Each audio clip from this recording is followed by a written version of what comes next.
Good morning, it's 3 minutes after 10. Is there a German word for the reaction that you have, the way your ears prick up when you hear an area you know very well in the news? I mean, London doesn't work, does it? But, you know, your part of London does. So, you know, Tower Hamlets or Stoke Newington or Brentford or whatever, Chiswick it is. You know, that little thing, a national news story that speaks to your locale.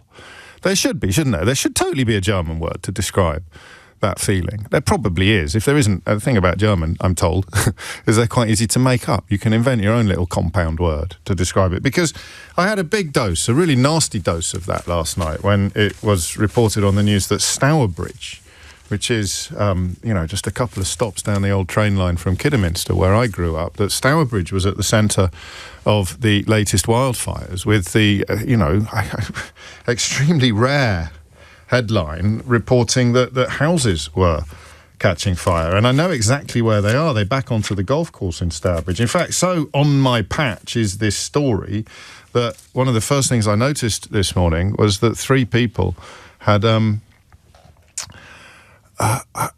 marked themselves as safe on my Facebook account because they are so near to the action, so near to the activity. We will, of course, be returning to that topic a little bit later in the programme, because inevitably our attention is drawn first to Clacton. And if there is a German word to describe the feeling you get when your own locale is mentioned in national news, it isn't normally in national news, and then suddenly it is, then you must have overdosed on it in Clacton lately. If you're from Clacton-on-Sea or its environs, you must be channeling Brenda from Bristol a little bit. Oh, no, not another one.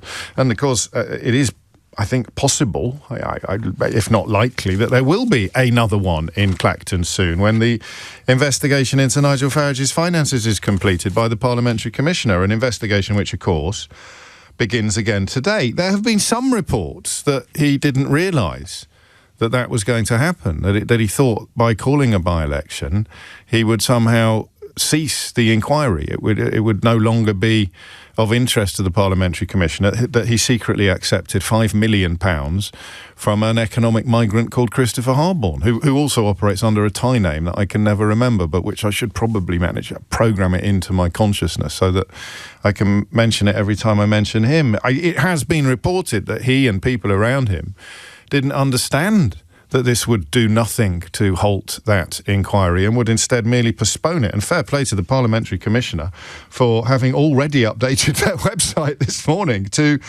report that that's it. Yeah, it is now back.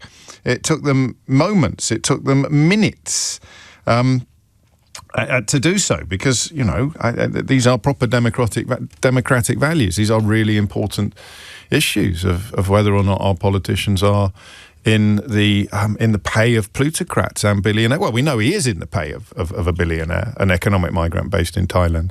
But what we don't know yet is whether or not rules were broken in secretly accepting that money, or still, despite 3, 4, 5 different explanations from him, why he was given the money in the first place.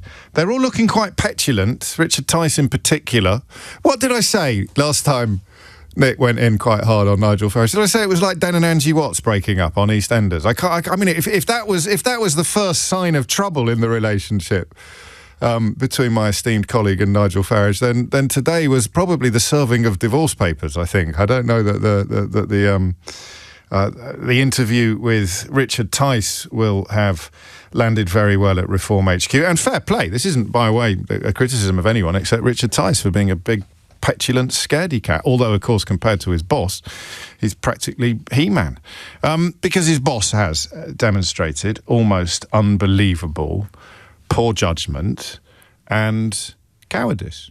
Cowardice is a tricky word. It's one that people like Nigel Farage never hesitate to use. He had the audacity this morning, and I'll remind you of this in just a moment. He had the absolute audacity to bring the war dead into his explanation of why he would be bottling the count because he was frightened of being laughed at. And I mean, you might be more offended by the claim that he'd been told that he wasn't safe by Essex Police, which Essex Police have subsequently denied.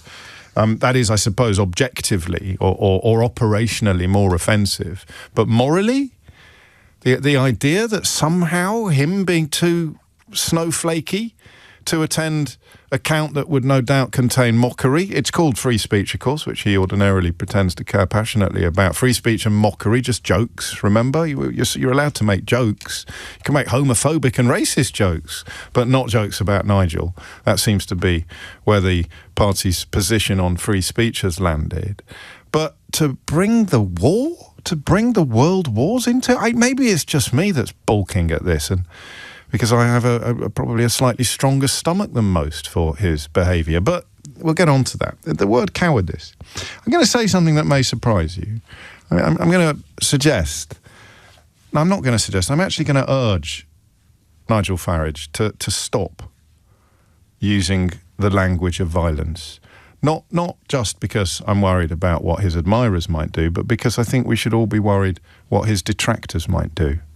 I find it almost inconceivable that in the week of Anne Widdecombe's funeral, he'd be bringing the war into a justification of his own snowflakery. It's a nicer word than cowardice. His own fears of being laughed at. It is breathtaking. You know that he's talked about pure cold rage. You know that many people consider him partly responsible for the riots that followed the horrible killings in Southport. You know that he talked about picking up a rifle and donning khaki in the event of Brexit not being delivered. But it occurred to me only in the last couple of weeks, actually. I wrote about it in yesterday's paper.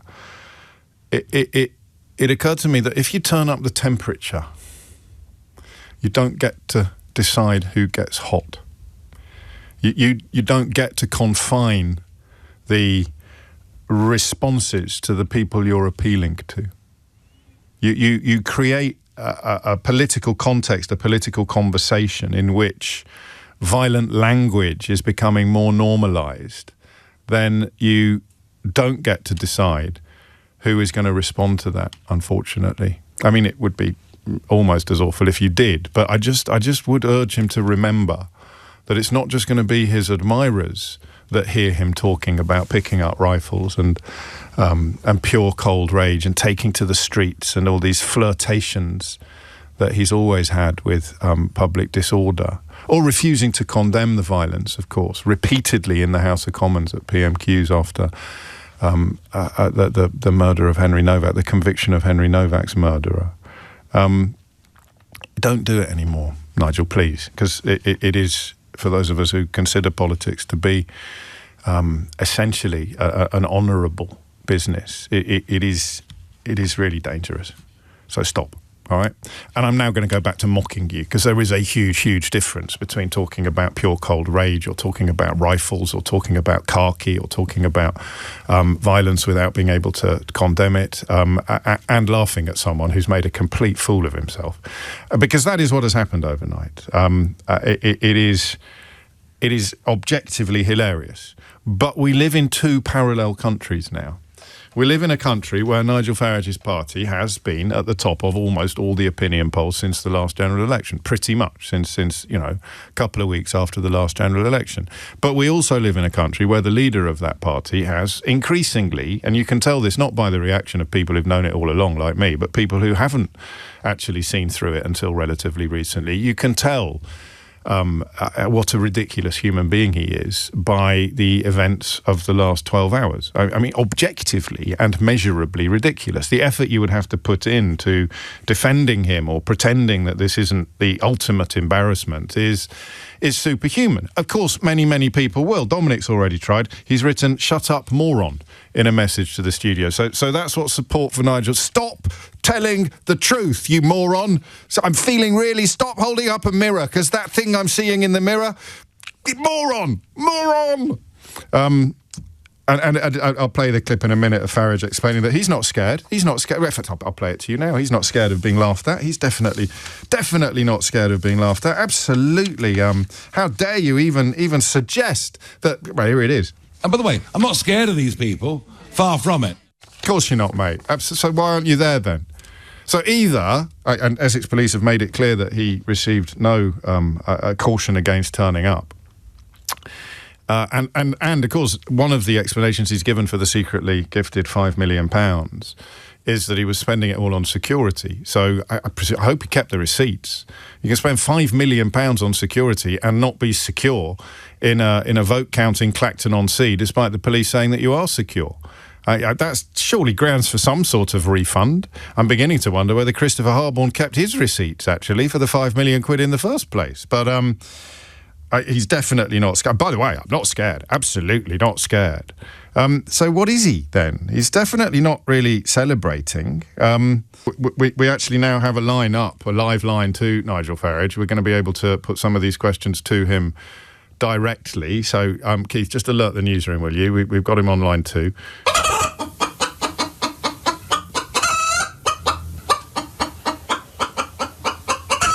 That is why he didn't turn up to the count in Clacton last night. That is why he stayed at home or in the company of his admirers, because he was absolutely terrified of this.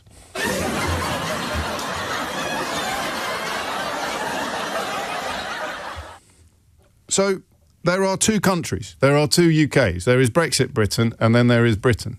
And in Brexit Britain, he remains an attractive figure. He remains a popular figure. He is, of course, still at the top of almost all of the polls until very, very, very recently. And at the same time, he is, truly ridiculous now. Not dangerous. I still think he's quite dangerous, politically speaking. But he is, absolutely ridiculous. The thing that these people fear most is mockery. Absolutely mockery. The thing that they are absolutely incapable of dealing with is mockery and laughter. That's why he's currently under a table somewhere, metaphorically speaking, because the mockery is what he couldn't bear. The mockery is what caused him to lie about security risks. The mockery is what caused him to reach for an obscene comparison with the world wars. The fear of mockery will drive a man like Nigel Farage into almost any humiliation that spares him the confrontation of the laughter, the confrontation with the laughter. So, you know what's happened now. What I want you to tell me is whether you think this by-election has made any difference. And you can answer no to that question. But it's a bit like Trump, isn't it? And he is, of course, our Timu Trump. And the idea that now nobody can argue that Donald Trump isn't the paragon of moral depravity. It is impossible. You've got sailors trying to jump off a ship in the Gulf because Donald Trump has sent them on his stupid, ludicrous war, and they're breaking all the records for deployment and suffering mental health trauma, the likes of which some of them may never recover from. While he's still claiming that he's already won it. It is, as we've observed many times on this programme, it is beyond analysis now. And everyone talks about his plummeting approval ratings, but I find it unbelievable that he still has one supporter. Do you see what I mean? You look at the incontrovertible evidence of his absolute awfulness, and everybody goes, God, look at these historically low approval ratings. I don't. I'm weird. I go, how can anybody still be on board? How can 20-30% still think he's anything other than awful? Even if you hated the Democrats, surely by now you'd have to be saying, well, this guy's not, he's not the full ticket. He shouldn't be doing this. We can't be going along. So it's the clinging to it that I find fascinating. And it's that today that I'm wondering about, whether or not this will change anything for the hardcore, as it were, for the base. But I also want to know what you think. I just simply want you to tell me what you are going to take away from this by-election. What is your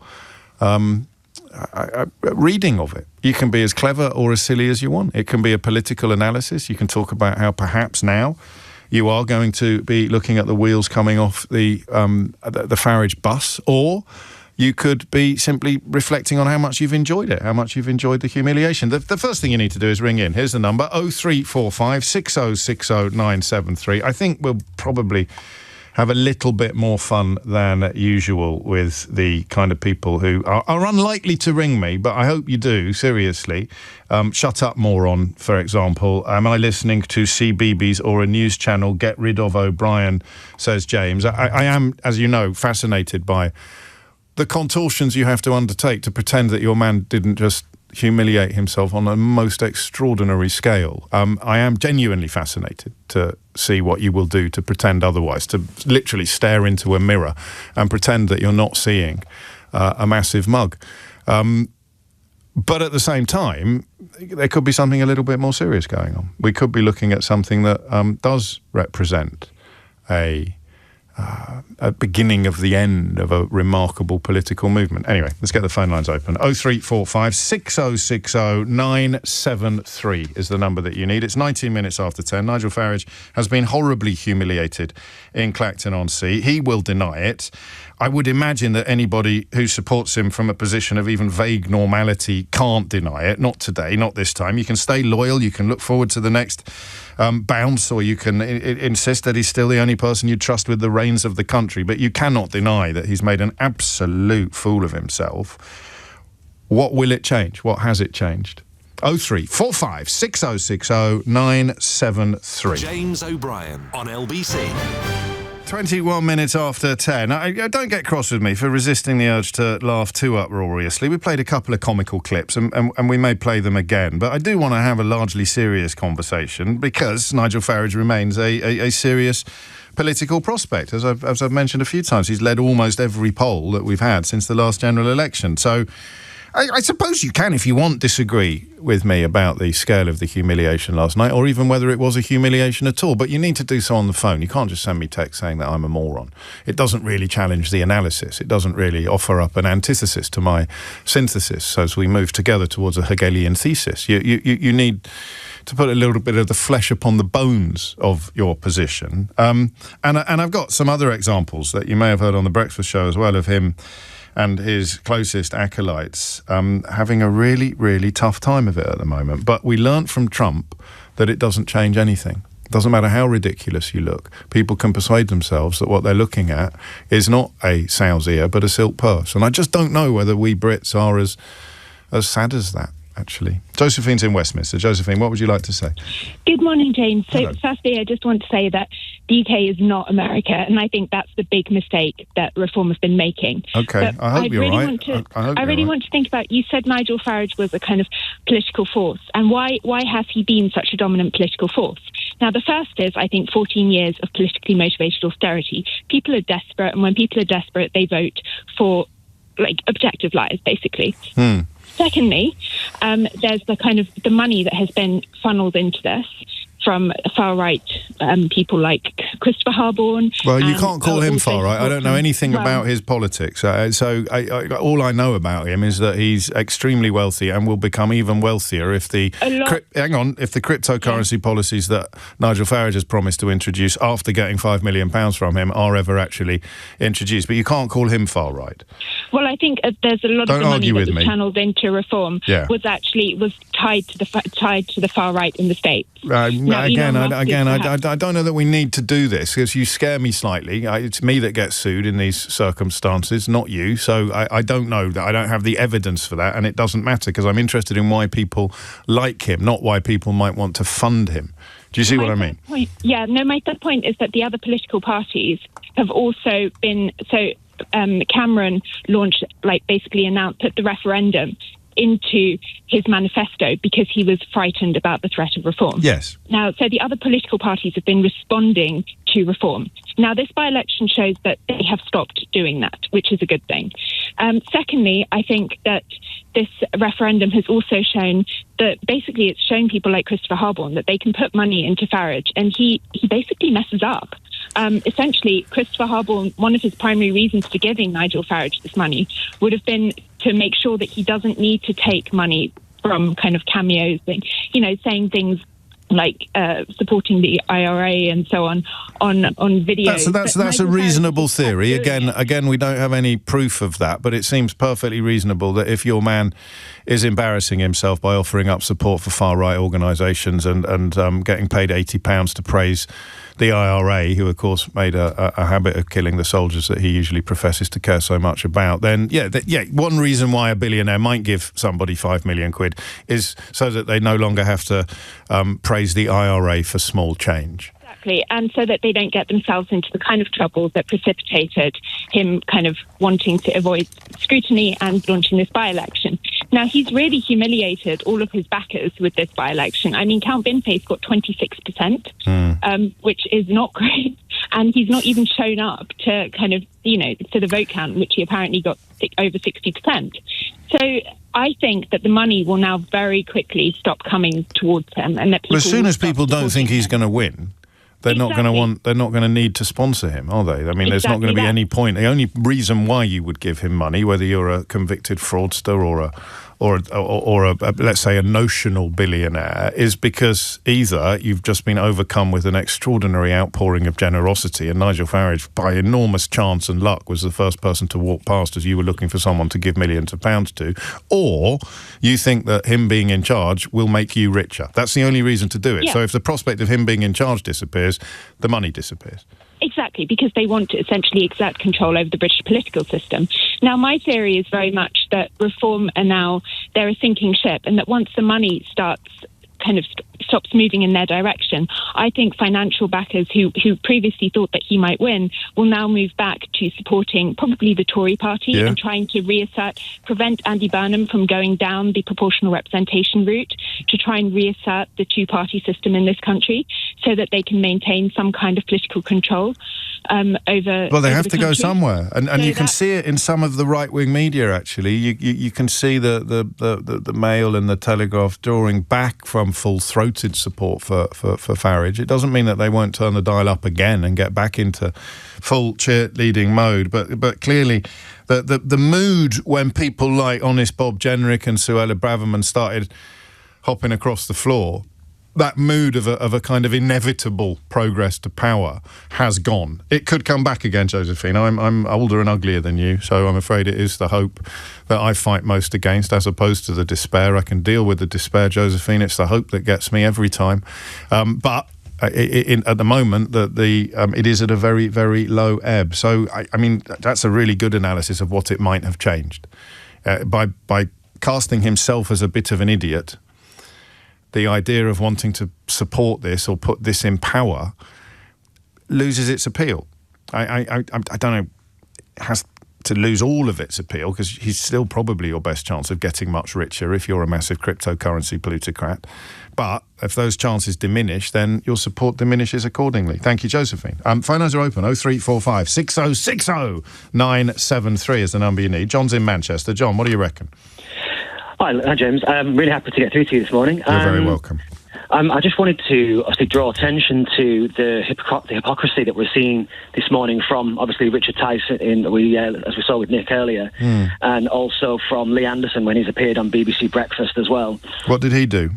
Well, his assertion seemed to be that we don't believe the police that there was no credible threat to Nigel's security. Okay, so I trust Nigel Farage more than I trust Essex Police, even though Nigel Farage is the one that said Essex Police had told him that he wasn't to attend. He basically said he basically conflated the police and the BBC and being in cahoots about it. Oh, again, I haven't. Are you sure that that's an accurate? I mean, even by 30p Lee's standards, that would be fairly comical, wouldn't it? The BBC and Essex Police have colluded to make Nigel Farage look stupid, or like a liar, or both.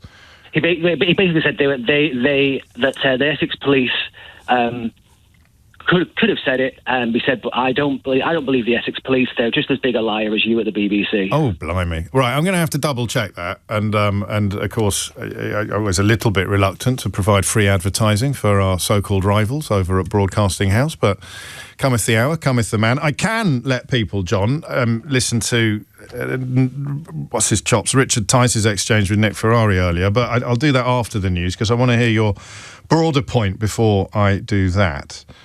My broader point is obviously this is, the by-election in of itself is a massive humiliation for Farage. I mean, you can't claim any kind of moral victory when somebody who is a self-declared comedian has managed to take 27% almost of the vote. And, even a meagre increase of 1,000 votes when no other major political party is participating is not exactly a resounding victory, is it? No, of course it isn't. And do you think that's why he didn't turn up? Because he needs to be in a room where people will support him in the nonsense that this isn't a humiliation. Yeah, of course. I think it's important to see the language he used. He said there was a plot to embarrass me. It's like, well, the embarrassment comes from your existence at this point, to be honest, Nigel, doesn't it? And the calling of the election for reasons that remain fairly obscure, don't they? Unless, and I don't know how feasible this is, they genuinely didn't understand that it has no bearing whatsoever upon the inquiry into his secret gifts from a billionaire. Yeah, I find that particularly difficult to believe. I mean, whilst I disagree with Farage on many, many points and find him to be an odious human, he's not stupid. He has a sort of I don't know what you'd call it, a sort of raw intelligence. He's certainly no intellect, but he can read rooms, can't he? He knows how to stoke up a crowd. He knows how to play the game, and on this occasion he's played an absolute whatever the opposite of a blinder is, hasn't he? He's a clanger, I would say. An absolute clanger. There it is. And I will return to that little exchange with Richard Tice in a moment. But Henry Riley's still on the scene, I think, in Clacton. We'll be hearing from him shortly. And I may dig out that quote from the BBC as well. It's a weird one. Just as I promised, I'm having a look at what people who are going to pretend that this wasn't a massive humiliation are doing today. Here's Mark. O'Brien needs to move on from Farage. O'Brien has got mental problems. He's besotted with him. I mean, I may well have mental problems, Mark. I hope not. And if I do, I hope I can find the help that I would so clearly need. But this is the biggest story in the country at the moment, politically. It is a by-election called by a man who has led every poll practically since the last general election. So even if I was besotted, or even if I did have mental problems, it would be very, very weird not to be talking about it today. But let's have a little look at your history, just because we're interested in that kind of mentality. James, look at Lammy, he's useless. I wonder what it is about David Lammy you don't like, Mark. This one's to me again from a few days ago. Old big head's back, Farage living rent-free in his big egotistical head. And then my personal favourite, Mark, although we could be here all day, judging by the amount of messages you send into the studio, sick to the back teeth of these MPs lying, says Mark. A diehard supporter of a man who this morning lied about a police warning at the count at a by-election, which he somehow managed to win and humiliate himself at in exactly the same moment. James O'Brien on LBC. It is 10:35. You are listening to James O'Brien on LBC, where the response to the by-election result in Clacton last night is a major cause of interest, a major source of interest, but not necessarily for the reasons you might think. I would like to, rather than just point and laugh, which is always tempting, I would like to track its potential significance, whether you think it is a moment in this extraordinary story of a populist far-right politician. That's my view. He probably disputes that. Who has managed to help persuade a country to become the first population in history to actually vote, to impose economic sanctions on itself, to diminish ourselves on the world stage, while somehow at the same time accruing admiration and, until very, very recently, media sycophancy on a scale that I can't remember ever seeing in my lifetime. Do you think this is a moment, or is it just a sort of hiccup? That's the question. Henry Riley is there, so presumably a little bit peeved, Henry, that the winner of the vote didn't turn up to accept the nomination. Yeah, and there was a press conference planned. We were expecting a press conference at 10:30 or 11. So I thought I'd get the double whammy of the moment he turns up, because I love by-elections. This is like my 12th or 13th one. I've seen everyone from sort of George Galloway. I was here when he won in Clacton in 2022, but he didn't. Obviously, it was a no-show there. He was at Farage Fest, which I was not invited to, and then or Clactonbury, one of the two, and then of course cancelled the press conference as well. Yeah. Do we know why? I mean, we know why he said he'd done it, but Essex Police have been pretty clear, haven't they? I mean, both on the record and arguably even clearer off the record, that there has been no warning whatsoever issued to him about his safety. So, I mean, is there any word on the ground about why he really decided to bottle it?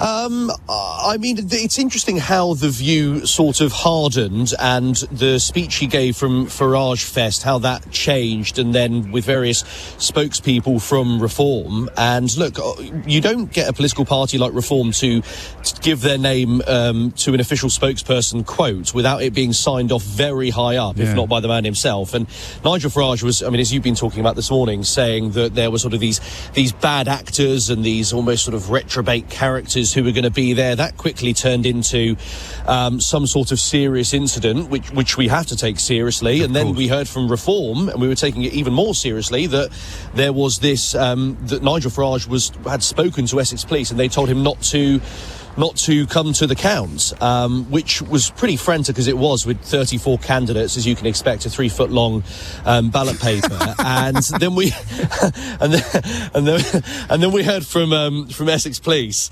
saying on the record a proportionate and robust policing operation to ensure the safety and security of all participants. And then we also understand that they didn't advise any candidates not to attend the count. But one person who did attend the count, James, and got over 9,400 votes, was Count Binface, and I was delighted to speak with him and put to him that Nigel Farage had called him the establishment candidate.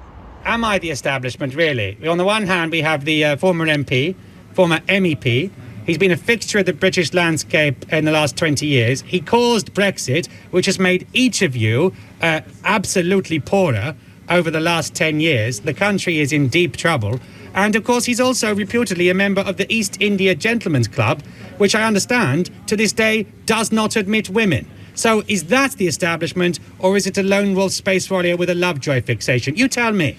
If there is another by-election here, and Nigel Farage is recommended for a suspension, and there's a recall petition, and there is another by-election, we're back here, are you standing? Who knows? I mean, that's the question, isn't it? Is this an FA Cup final, or is it more like the Carabao Cup or the Cold War, and it's a two-legged affair? We shall see. Maybe my job tonight is to just not ship too many goals too soon.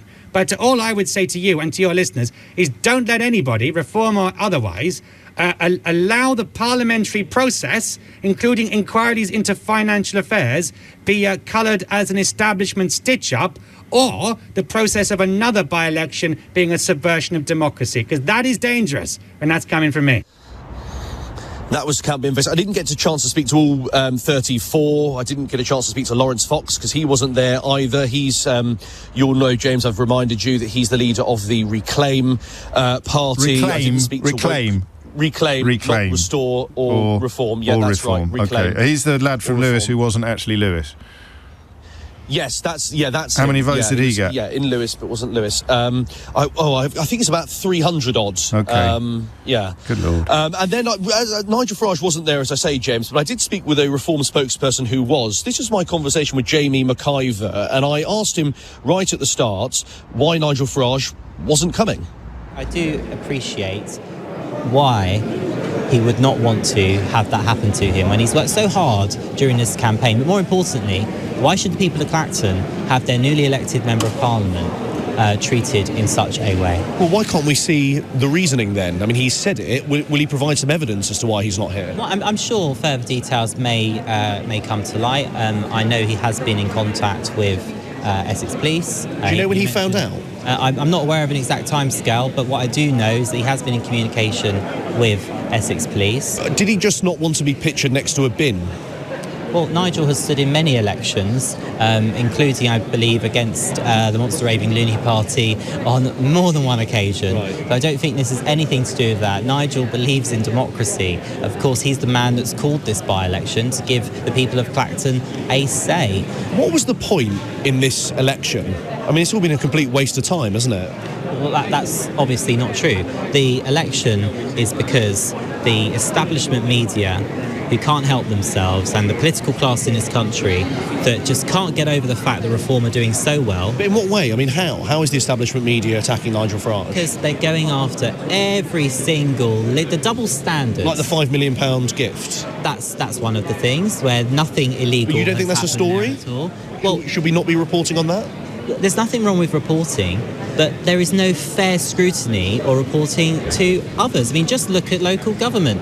If a Reform councillor gets a parking ticket, it's the front page of the news, but it doesn't matter. Jamie, there's a difference between that and a £5 million donation. Do you look a bit silly calling Count Bimface, who's a satirical candidate, you're calling him the establishment? I mean, you look a bit silly calling him that, Jamie. So I don't think I look silly. I think I look actually very clued up as to what's really going on in this country, as are the people of Clacton, who all know that this guy basically works for the BBC. What, Count Binford? Because he wrote for the thick of it? Correct. OK. Well done, Henry. I mean, at least we can all agree he definitely doesn't look silly. He looks like a very, very big old brave boy. What happens now? Because if the Parliamentary Commission does find that there is grounds for a recall, they could, as you pointed out to Count Binface, who I'm sure people picked up on this, but he actually got quite serious towards the end of that exchange, didn't he? Yeah. John Harvey is a clever guy and writes a private eye, among other things. And there are concerns, of course, about the whole of democracy being cheapened by these sort of shenanigans that Farage is indulging in. But how soon might you be back down in Clacton again? Well, it's interesting you say about John Harvey, by the way, Count Binface, because you're right. He's still very good at lacing the sort of football anecdotes. You talk about the FA Cup versus the Carabao Cup with actually some pretty serious points. And you heard the answer about the East India Club and with regards to Mr. Farage. I mean, he's certainly done his homework. In terms of the next time being Clacton, I mean, we've learned this morning that that's no longer paused, is it, that investigation? So presumably that carries on. There's still a few more hoops to jump through because Mr. Farage obviously denies any wrongdoing. However, if Daniel Greenberg, the Parliamentary Standards Commissioner, does think there are questions and does find some form of wrongdoing, that will go to the Standards Committee. Then that will go to a vote in Parliament if they recommend a suspension for 10 days or more. If that's approved by Parliament, there's then a recall petition where 10% of constituents will have to sign that, and then there's the prospect of another by-election. And James, in Clacton, I was talking to one man while I was eating my fish and chips on the Clacton pier yesterday, and he was saying in the last 2 years he's voted for the Essex Police and Crime Commissioner, the Clacton general election, the Essex local elections this year, the Clacton by-election yesterday, and if he has to vote again in the next month or so, he's going to be less than pleased. Yeah, you have some sympathy for him, actually, because they are being... I don't know quite that they're being treated with contempt necessarily, but they're certainly being rather taken for granted. You mentioned fish and chips. I should have advised you yesterday when you were in Kidderminster, or the day before, to visit the Blind Horse. I could have given you a list of the best fish and chip shops in Kidderminster. But and I see the Carpet Museum was shut as well. You're joking, I think mate. it only opens on a Saturday. I could have made some calls there. I could have got you some VIP treatment at the Carpet Museum. But busy week for you, mate, so... I hope you get some time for a little bit of rest and relaxation. 10:45 is the time. Henry Riley live from Clacton, where I imagine he's been waiting to talk to us before hopping on the train and coming back to town. It is extraordinary. I think, actually, there's a question we should have asked at the beginning that we didn't, and Henry has just reminded us of. Why do you think Farage didn't turn up at his own victory party? Or victory. Why do you think? Because listen, I mean, you've got real boy who cried wolf territory here, and he has lied about security threats in the past, but it would be really dangerous and stupid not to pretend that it's possible he will be telling the truth at some point. Essex Police have made it absolutely clear that they did not tell him not to attend. Lee Anderson has made it absolutely clear that he believes Nigel was told, even though the police say he wasn't. Stop sniggling at the back. But why do you think he didn't go?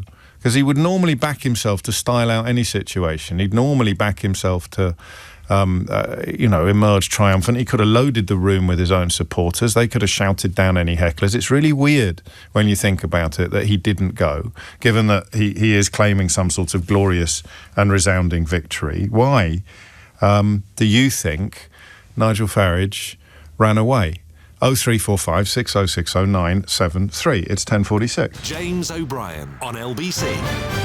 It is 10:49. We'll be with Natasha Clark shortly, just as a quick roundup and reminder of the investigations that Nigel Farage returns to Parliament to face. Your answers to the question of whether last night changed anything, and indeed why you think he didn't turn up. As a friend or a foe of Farage, of course, if you're a great admirer, then why do you think he didn't turn up? Because it's been a tricky morning for his closest colonels and consiglieres trying to defend him. As an earlier caller, I think it was John in Manchester, pointed out, 30p Lee had a bit of a nightmare earlier today on the BBC's breakfast show. BBC understands, say they didn't advise anyone not to attend. Yeah. Well, sometimes some of these police forces that we've been dealing with recently are about as honest as you lot at the BBC. Okay, so you're saying that Essex Police, that they're not telling it how it is when they say that there was no advice to your party leader not to attend? I've not spoken to Nigel about this. I've not spoken to Essex Police. If Nigel gets up on stage and says that he's been advised not to attend the event, then I believe Nigel above the police and especially above you lot at the BBC. So everyone's a liar, except the bloke who lied, it would appear. And it was Richard Tice's turn to have a crack at defending the indefensible with Nick Ferrari earlier. It's an unconditional gift. I can spend it on Ferraris if I want. That'd be entirely up to me. Why did you say it was for personal security then? Because it was given as an unconditional gift, right? The understanding is, and you know very well, I've been physically more attacked. There's always a danger on when we go cliptastic on the days, is that we got different lists and different numbers. We'll come back to that in a moment because Natasha Clark is here. Well, actually, no, we'll talk to Stephen in Stourbridge first and then we'll talk to Natasha. Stephen, what made you pick up the phone? You probably can't remember, you've been on hold for so long. No, I can totally remember. And I'm a big fan of yours, by the way, James. Very kind, thank you. Not least because of your Kidderminster credentials. Bring it on. But the reason I think is because when I woke up this morning and I looked at the result, I was downhearted because I've been following Count Dinface on social media. Yes. And then I drilled down into the facts, and the fact is that Count Dinface, a man who has no political party behind him, none of that apparatus, got 27% of the voting public in Clacton, which is more than any of the political parties got at the last election, which is, to me, is a resounding victory. It was higher than I expected, I have to be honest with you. I mean, it's a consolidation. It's pretty much, I think, what all the other parties would have got collectively if they had put candidates up, because Clacton is, as we discovered when Douglas Carswell stood there a million years ago, when UKIP was in its infancy, it's a unique constituency, and characters like Carswell and Farage have a unique appeal for the voters there. But it is... That might be why he didn't turn up, because he just didn't have the energy to pretend that this wasn't a really embarrassing moment. No, I don't think that's the reason, to be honest, James. I think because, this fallacy of him being told by the Essex Police, he avowedly said that he had a Clacton suntan, which means he's been mixing with crowds in Clacton. There's a video of him online standing next to a van in Clacton commenting on the price of fish and chips. Well, if he was so concerned for his safety, why would he be wandering around Clacton with abandon? Well, he might have had his crack team of £5 million security guards lurking in the background. Probably they were camouflaged. They might have been disguised as sticks of rock or something. And listen, I don't want to make light about security threats to Nigel Farage or indeed any other politician, because they are sometimes true. And even if he cries wolf 5,000 times and on the 5,001st time he's telling the truth, it shouldn't dilute our concern about the 5,001st time just because he's told 5,000 fibs previously. So you think, I mean, because the problem we've got is that the people of Clacton are not the people of Britain. The people of Britain, actually, according to most polling, would have preferred to see Count Binface win, and his personal polling is the poorest it's been in a very, very long time. What I'm asking you is whether or not you think this balloon can be merrily and easily reinflated. I don't think it can. I mean, also, just going back to the reason he didn't turn up. Yes. I don't know if you're aware, but that Count Dinface's slogan was "Make your vote count." Yes. So for Farage to turn up at the Count with Count Dinface, you can hear that. You can see the headlines the next day, can't you? He's been out for the Count. He's been elected. He's been elected. Out for the Count. We'd be here all day. Exactly, and he didn't want that that picture. Yeah, but he would have known down. that all along, you see, and certainly Henry's a clever lad. He's got ears everywhere, and they were planning to be there. So there was a reason not to go. That was not the reason that was given, because Essex Police have made it clear that was not true, despite the best efforts of 30p Lee and Richard Tice to pretend otherwise. There are facts, and that is one of them. While I've got you, Stephen, a quick word on the situation in Stourbridge. Yes.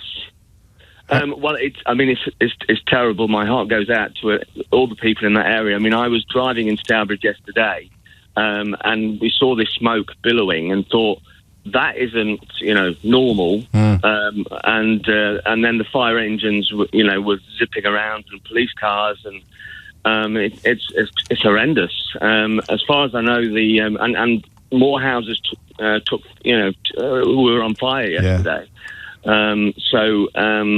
It's not a headline I ever thought I'd see. Houses on fire in Stourbridge.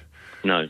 Is it at all? No. And as you know, as you mentioned at the outset, it's my neck of the woods, that. So it just always, rightly or wrongly, always resonates a little more, just as Anne in Makerfield was telling us during the Makerfield by-election. Stephen, thank you. Phone lines are open. I would quite like to continue with this, not least because I've got loads more clips.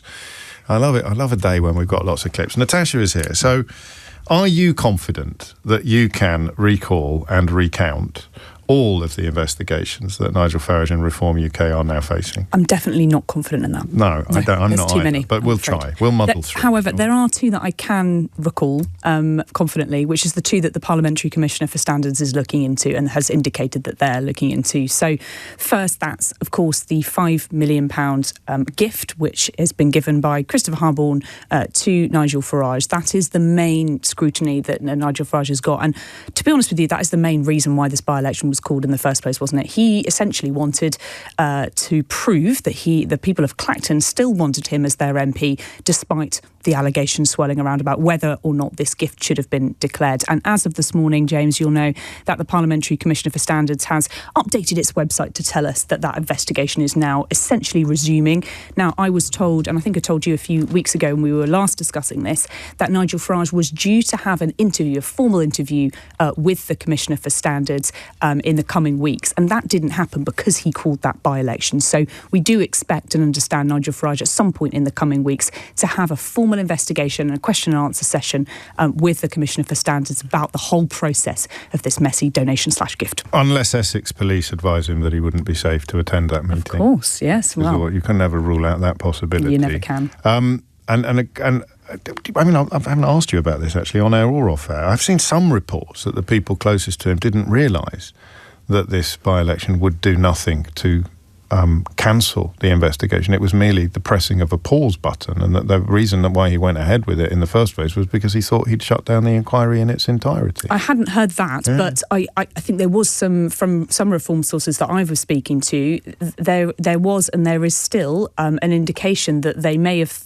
been unclear, that the investigation that the Parliamentary Standards Commissioner was looking into was for the 12 months before Nigel Farage was elected to be an MP. And there was some discussion in the reform camp about whether this might be essentially, as you say, James, a get-out-of-jail-free card for Nigel Farage because the clock then may reset.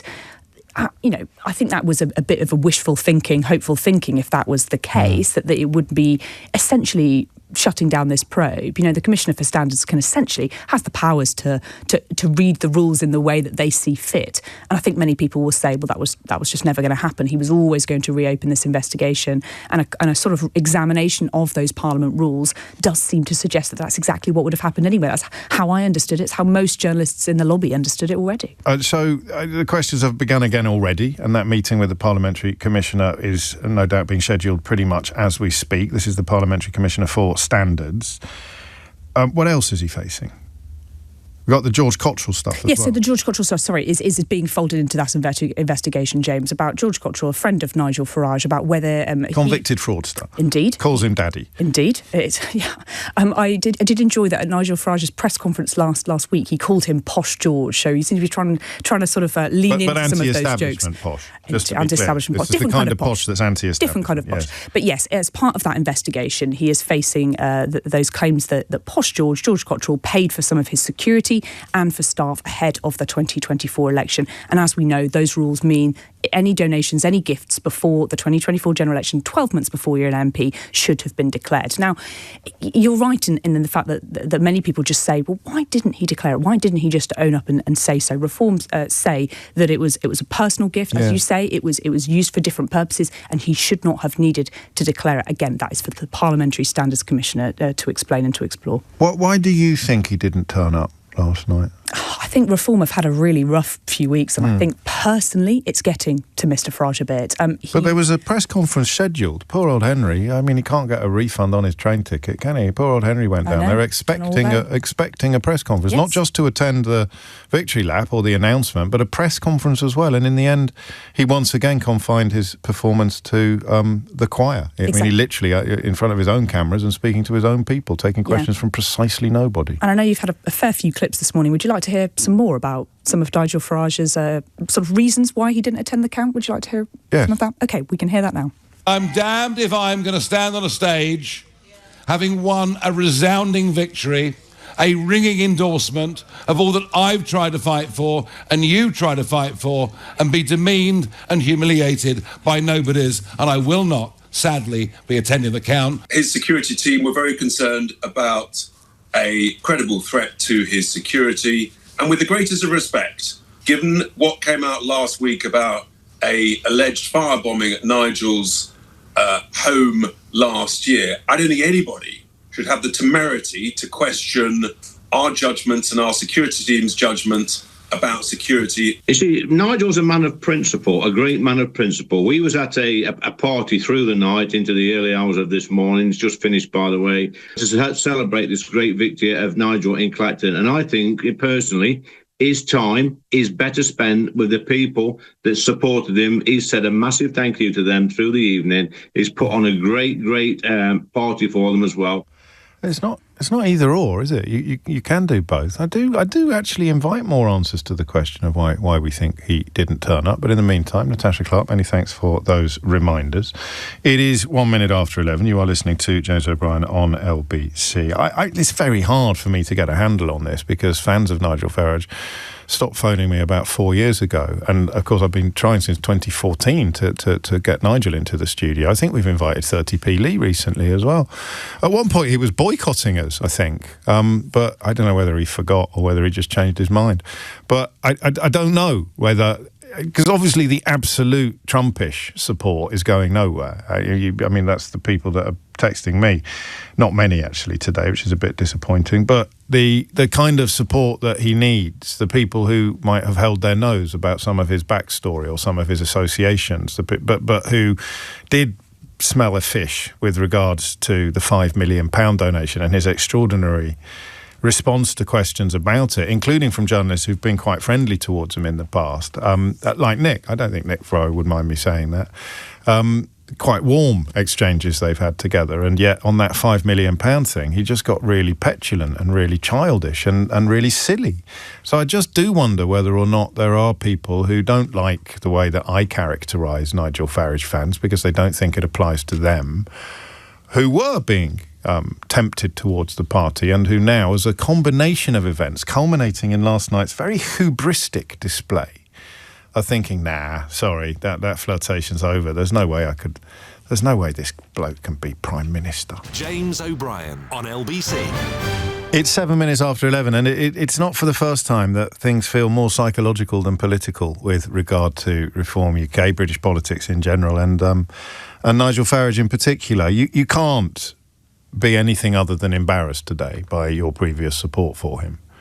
And there are two ways of responding to that embarrassment. You either double down and lash out, which is lucky because I'm here to be lashed at, or you just sort of quietly detach yourself from the whole thing and pretend it never happened. I don't know that there's a third option. If there is, feel free to enlighten me. But there is nothing about beating a bin in a by-election that you claim to have called in order to prove that the establishment were conspiring against you, but the establishment didn't even turn up to the so-called establishment, the former city trader, public school boy, 30, 40-year career politician claiming to be an anti-establishment outsider. That shtick failed a long time ago. But again, you already know that. you know he's about as anti-establishment as the Duke of Edinburgh. So you've already priced in that nonsense and stayed on board. So who gets off board today? Who actually hops off the bus today? Because he's embarrassed you. I don't know how. I don't know how you process that. I don't know how anybody processes that, because it's not political. It's psychological. You can sort of lash out at the people holding up the mirror that you see yourself in, but you're still going to be you at the end of that process. Even if you break all the mirrors in the building, you're still going to be the person who fell for this fool.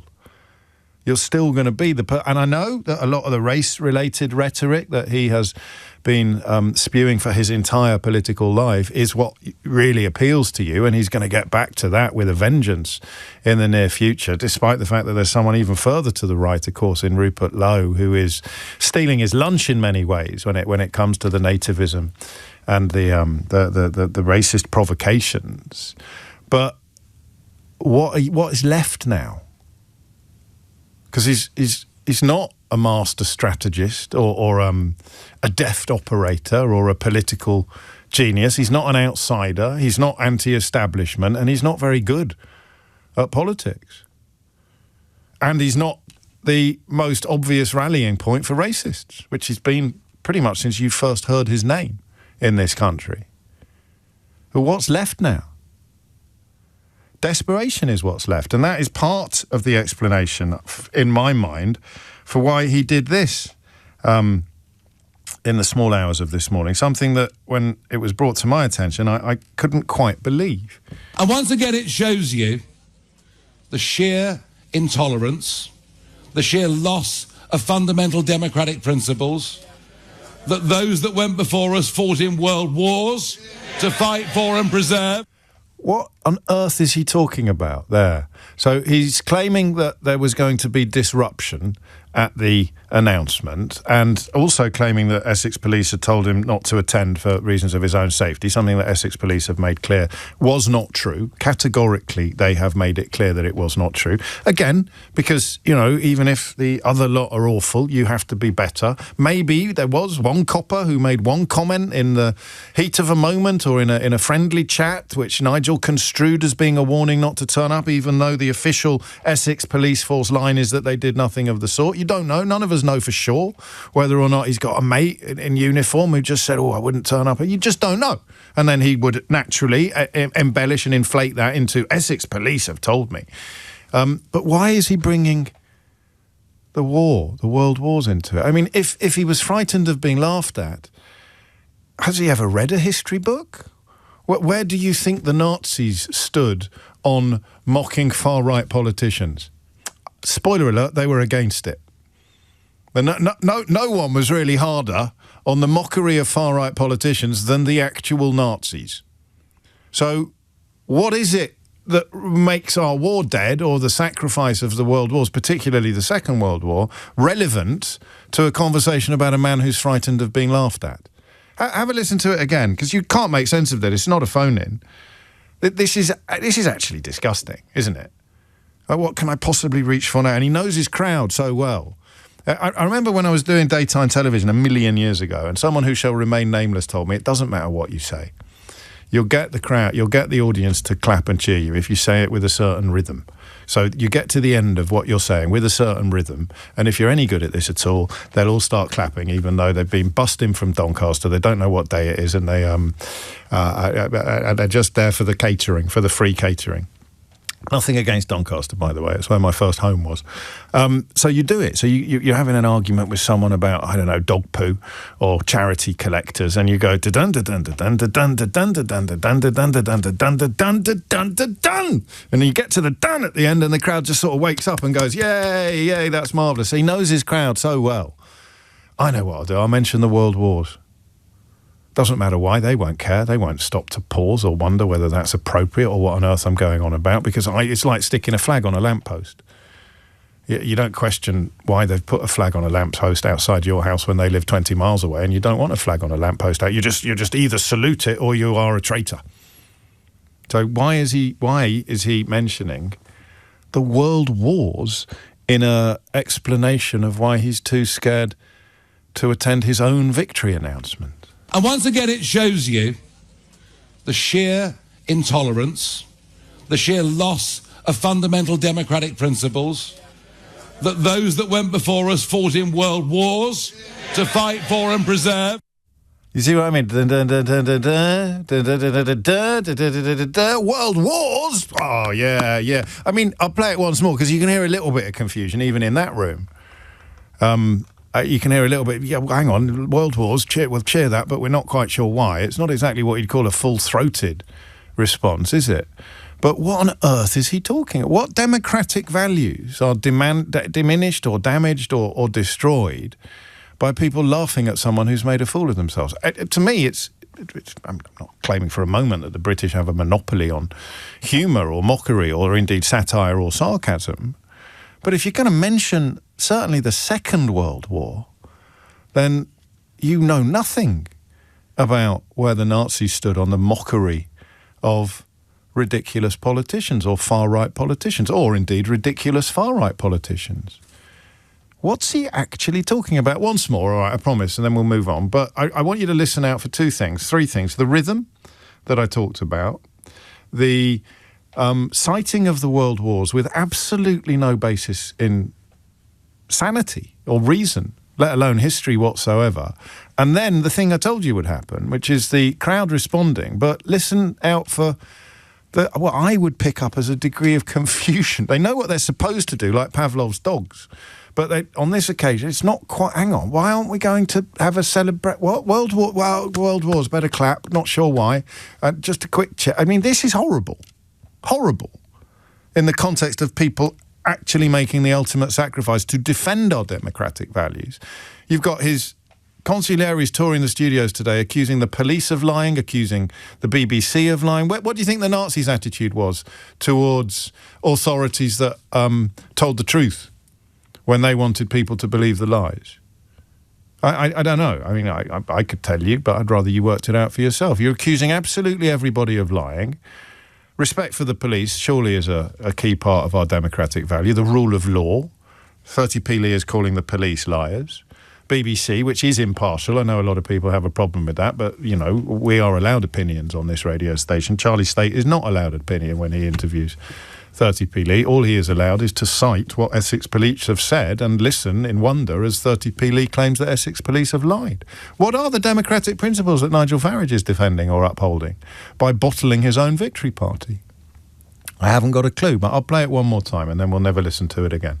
And once again, it shows you the sheer intolerance, the sheer loss of fundamental democratic principles that those that went before us fought in world wars to fight for and preserve.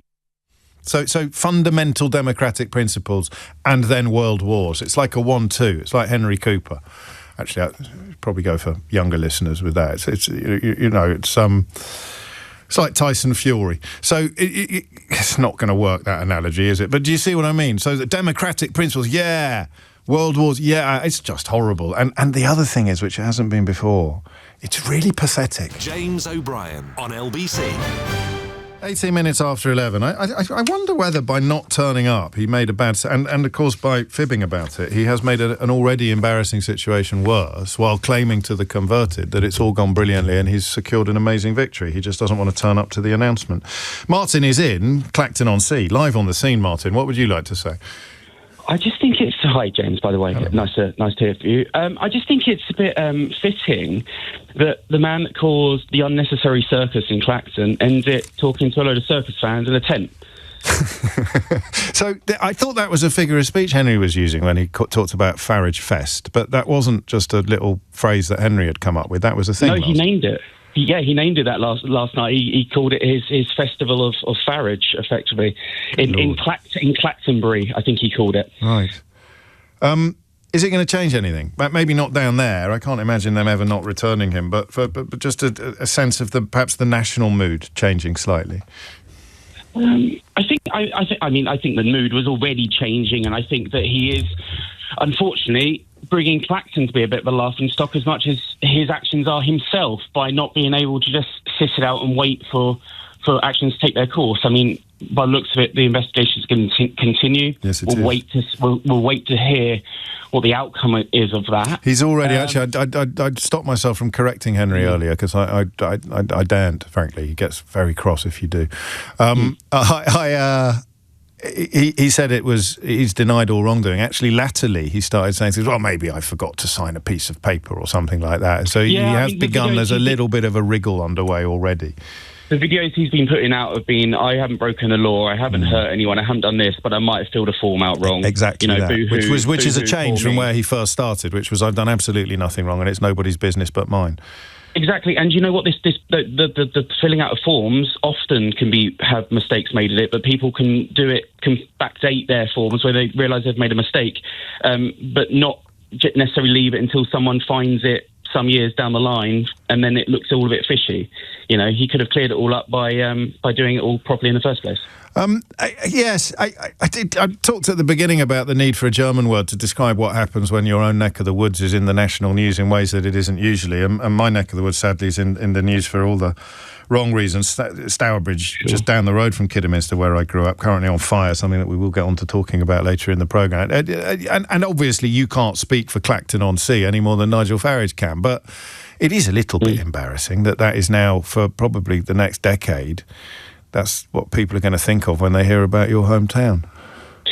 And it's been the unfortunate decade for Clacton, Brexit vote, the by-election with UKIP, which Farage obviously heavily peddled back then as well.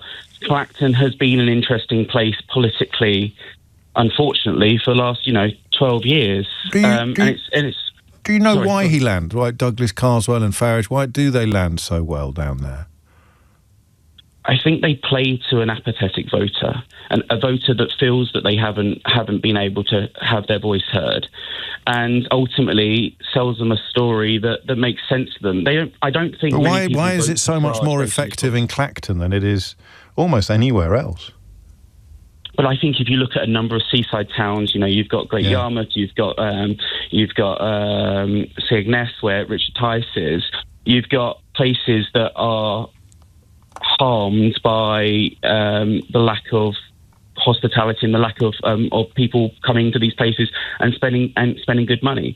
It's really hard for businesses to survive in Clacton, independent businesses, and so that the businesses that are here, the money then doesn't stay within the local economy. Okay, it will go into employment and jobs for some people locally, but the main crux of the money goes out of Clacton and it's not able to be reinvested within the area.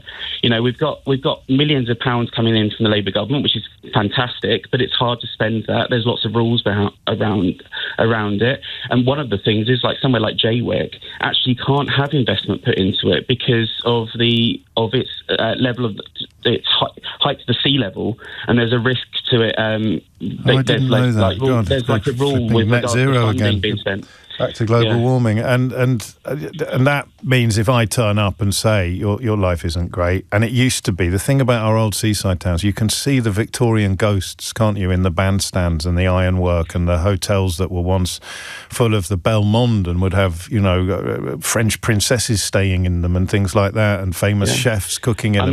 It's near the surface, that past, and you blame the disappearance of that glorious past on foreigners that you are reading about in the newspaper, not on people who are living in your community.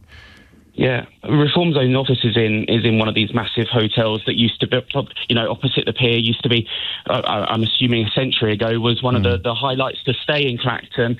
And you've got the pier, you've got the old Butlin site. Okay, that's not quite so old, but you've got all these places that once were thriving areas of tourism coming into Clacton. And really wanting to explore and have a great time here. Whereas now people come down for the day, maybe with a packed lunch, maybe they'll go to McDonald's, but very rarely are they, there isn't places necessarily, or lots of places really, for them to spend their money, other than a few businesses that do very well. I'm glad that they do, but I'd like it to be easier for those businesses for more of those businesses to exist. Yeah, no, I hear you, and it's unlikely that there's going to be much improvement in the fortunes of any of these people as a consequence of sending Nigel Farage back to Westminster. Martin, take care. John's in Birmingham. John, what made you pick up the phone? Morning, James. Hello, John. First of all, from Birmingham, I'd just like to give my thoughts for all those people at Stourbridge at the moment. Our thoughts are with them. Good man. The the reason that I phoned in, well, I think Farage has basically totally humiliated himself. Calling this by-election has massively backfired on him. And I think people that sat on the fence about Farage, if you can sit on the fence with him... Yeah, you can. We'll see that how much of a barefaced liar he is. And if he can lie about the police, he obviously lies about that £5 million and everything else. I mean, you can, every time he opens his mouth, that's how you know he's going to come out with a lie, because his mouth well, you've gone a little further than I would on that. There's certainly plenty of evidence about him being economical with the actuality. But this is a combination of perceived dishonesty and, for the first time, really, really, really epic incompetence. You might think he's an idiot, but you've had to accept that he's good at playing a fiddle, you know, at playing a room or whatever it may be. And on this occasion, as you say, it's hard to imagine it going right. I can't even really put up unless they misunderstood what was going to happen to the inquiry and they were just trying to duck it. I can't understand how anybody thought it would be a good idea to call this by-election. Yeah. And I think also what's added to the humiliation is having Lee Anderson come out on the BBC this morning and to say what he has said about he believes Farage more than the police. Yeah. Well, that just adds to the humiliation. And people that wasn't quite sure about reform, I think as the polls are beginning to show, are now looking and seeing what they actually are and what they're all about. There's no way they could actually run a country and be in government. Just some of the things that they come out with. And I think people are slowly coming to terms with that now. And I think they've had the peak. And I think the slide is going to continue. We'll see. I mean, there are things that could happen that would historically send support for the furthest right mainstream party rocketing again. I mean, you know, you have to hope they don't happen because they normally involve forms of either national or personal tragedy. But yeah, there is a sense that the balloon is pierced now and the air is leaking out. And when you've got Nigel Farage and Richard Tice puffing away, trying to reinflate the balloon, it's not ideal. And you mentioned Anderson. I think that Tice's encounter with Nick Ferrari this morning was at least as significant as Lee Anderson's attempts to accuse everybody except Nigel Farage of lying. Here's a little reminder of that. Is it because he didn't want to be demeaned and humiliated, as he said, or you're now telling it that it's his security team who overrode Essex Police? Which is it? I've just told you. I'm delighted to tell you again. I trust the judgment of Nigel's security team above everybody else. So his suggestion he would be demeaned and humiliated is nonsensical. If you're going to ask me a question, do me the courtesy of letting me answer it. I've just told you, let's trust Nigel's security team to keep him safe, secure and alive. And I just repeat, for anybody to question our security judgments is frankly outrageous. But just lastly on this, why did he say he would feel demeaned and humiliated in attending then? That's got nothing to do with the security point. They are separate No, but points. why did he say that? I don't know, Nick. Oh, I just think Tice there just got a little flashback to being at school, didn't he? And sitting in a classroom when the teacher's just explained something and asked him to repeat what the teacher... I don't know, sir. I don't understand. I don't really understand anything. And of course, Nick picking up on the fact that Farage claimed he was going to be demeaned and humiliated, which has got nothing to do with threats to his security. But Tice, I think, being a bit too silly... a bit too stupid to realise that it was Farage who said it was the police. So for him to argue that the security overruled the police is actually to call Farage a liar, because Farage had claimed it was the police that had told him not to go. And there's Tice talking about the security team paid for, presumably, with some of that £5 million, although there's arguments about that as well. They were overruling the police. So that is that is the sound of a man who doesn't realise how stupid... He's too stupid to realise how stupid he is, Richard Tice. And, that's not a very nice thing to say about someone, but the truth hurts sometimes. There it is. 29 minutes after 11 is the time. You're listening to James O'Brien on LBC. I should tell you that Noga Tarnopolsky will be joining us from Jerusalem at about 10 to 12 today to look at some fairly hideous developments in Israeli conduct or Israeli settler conduct in the West Bank. So hideous, in fact, that even America's extremely sympathetic ambassador to Israel, and by that I mean sympathetic to Benjamin Netanyahu's regime, has taken the extraordinary step of describing settlers as Israeli terrorists as they continue to besiege a Christian village in the West Bank. And in the same breath almost, I can tell you that Benjamin Netanyahu has responded to the historic support of the United Kingdom by describing the United Kingdom as the Islamic Republic of Britain in the last few days. So we'll be catching up with Noga on those two stories shortly. James O'Brien on LBC. It is 33 minutes after 11 and you are listening to James O'Brien on LBC, where the conversation continues. Whether or not, really genuinely still puzzled as to why Farage didn't turn up. Henry Riley went to Clacton. There was a press conference scheduled. The victory was assured. He would have turned up and endured a little bit of ribbing, but that is a great British tradition, isn't it? Political satire, embodied really in Count Binface himself. But he knew all of that, and instead he stayed hidden. He stayed in his own little silo, and claimed that the Essex police had told him not to go, when Essex police, he must have known, were going to come out and say, no, we didn't. It is extraordinary. But how significant is it? So there's two elements to this conversation, really. The first is the mystery of why he has added to his own humiliation by bottling the victory parade, and the bigger question of whether or not it is going to be more significant in the greater scheme of things. David is in Chorley. David, what would you like to say? Yeah, hi, James. In terms of the comments that have been made that are just outrageous, I feel like they stripped decency to the bone, and now they're just going for the marrow. To talk about people who died in wars and compare it to your own situation is just bad. And one other thing, to use your logic, which you always come up with, James, which is, let's do some counting. Yes. 78,000 people were on the electoral roll, 22,000 voted for Farage. That means 72% of the people didn't. It does. We're slightly wary of these calculations because the turnout was quite high for a by-election called in these sort of circumstances, although his result is not the best ever for somebody who's essentially had a vanity trip of a by-election. But yeah, there are an awful lot of people in Clacton who didn't vote for him. That's the will of the people. And the bigger part of the extra turnout was to vote for a bin. Yes. That's true. That number surprised me, actually. I know some people are obviously a little bit carried away talking about a possible victory for the bin, but he certainly marshalled the opposition, didn't he? He became the rallying point. That's the big worry for Farage, actually, is even Count Binface can demonstrate what Andy Burnham demonstrated in Makerfield.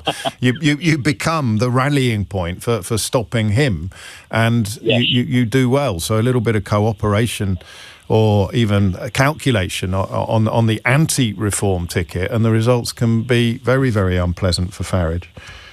Why do you think he didn't go? Simply because he couldn't face the humiliation of having to cheer or celebrate beating the bin. But he knew that the bin was going to be there, and he knew that the bin was going to come second. So, and he didn't get warned off by Essex police. So something happened last night that made him think... Yeah, probably he wants to start his next term the way he ended his last one, by never going to Clacton. Yeah, well, he couldn't wait to get out of town. He couldn't wait to get out of town. I don't think has he had any constituency surgeries yet? I know that we were supposed to be keeping an eye on that, but as far as I'm aware, he hasn't done it. I checked it yesterday. He hasn't. And final question: in the great scheme of things, a lot of people are talking about the balloon deflating or the gloss coming off. He's bounced back before. Do you think this one might be a little bit more permanent? I think we might be looking at a dead parrot. I've got Eric Idle on Full Disclosure next month. Brilliant. Yeah, it should be. David, thank you. And I can tell you that at least one person listening has just had that feeling that I was describing at the top of the show that needs a German word to describe it. A caller from Chorley says, John, I'm getting that feeling of my hometown being mentioned. And you're right, James, it does feel strange. It is 11:36. Rob's in Sheffield. Rob, what would you like to say? Hiya, James. Hello, Rob. I think that Nigel didn't turn up because he's just showing us what he's all about. He's been doing this for some years. He's got a total disregard for parliamentary processes, and he's got a total disregard and disrespect for the people who came out to vote for him last night. That's a really good point. So 30p Lee is reduced to claiming that he's confining his appearance to the people that worked for him, but not attending the count is actually a bit of a... it's a bit of an insult to the voters. That's the point where the votes are counted and announced. So that is the event for the voters, and he went to the event, his own event, for the party workers.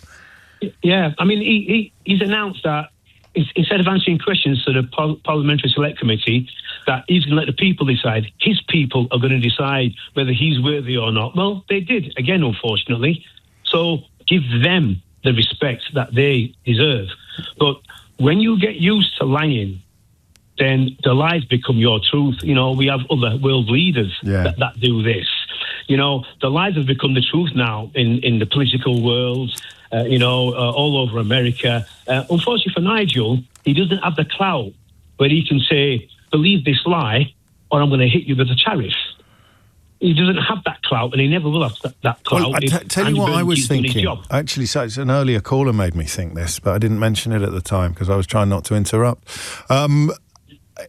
Trump needed to be in his second term before he went all in on dishonesty. And I mean, I know that we heard about alternative news and alternative facts and fake news when Kellyanne Conway was in post during his first term. But he still had, this is what all the clever people say, he still had people in the room where it happens who would put a hand on his shoulder and say, that's just not true, so you just can't do that. Second term Trump, the truth is an absolute joke. The truth is completely AWOL, and Farage is not in power. He might be in Parliament, but you don't really get to, for example, cow media organisations unless you can threaten them with either lawsuits or legislation. And so listening to 30p Lee attempt to attack the BBC this morning is both Trumpish and not Trumpish at the same time, because the BBC won't be scared by that. And yet when Trump does it, particularly second-term Trump, they are scared.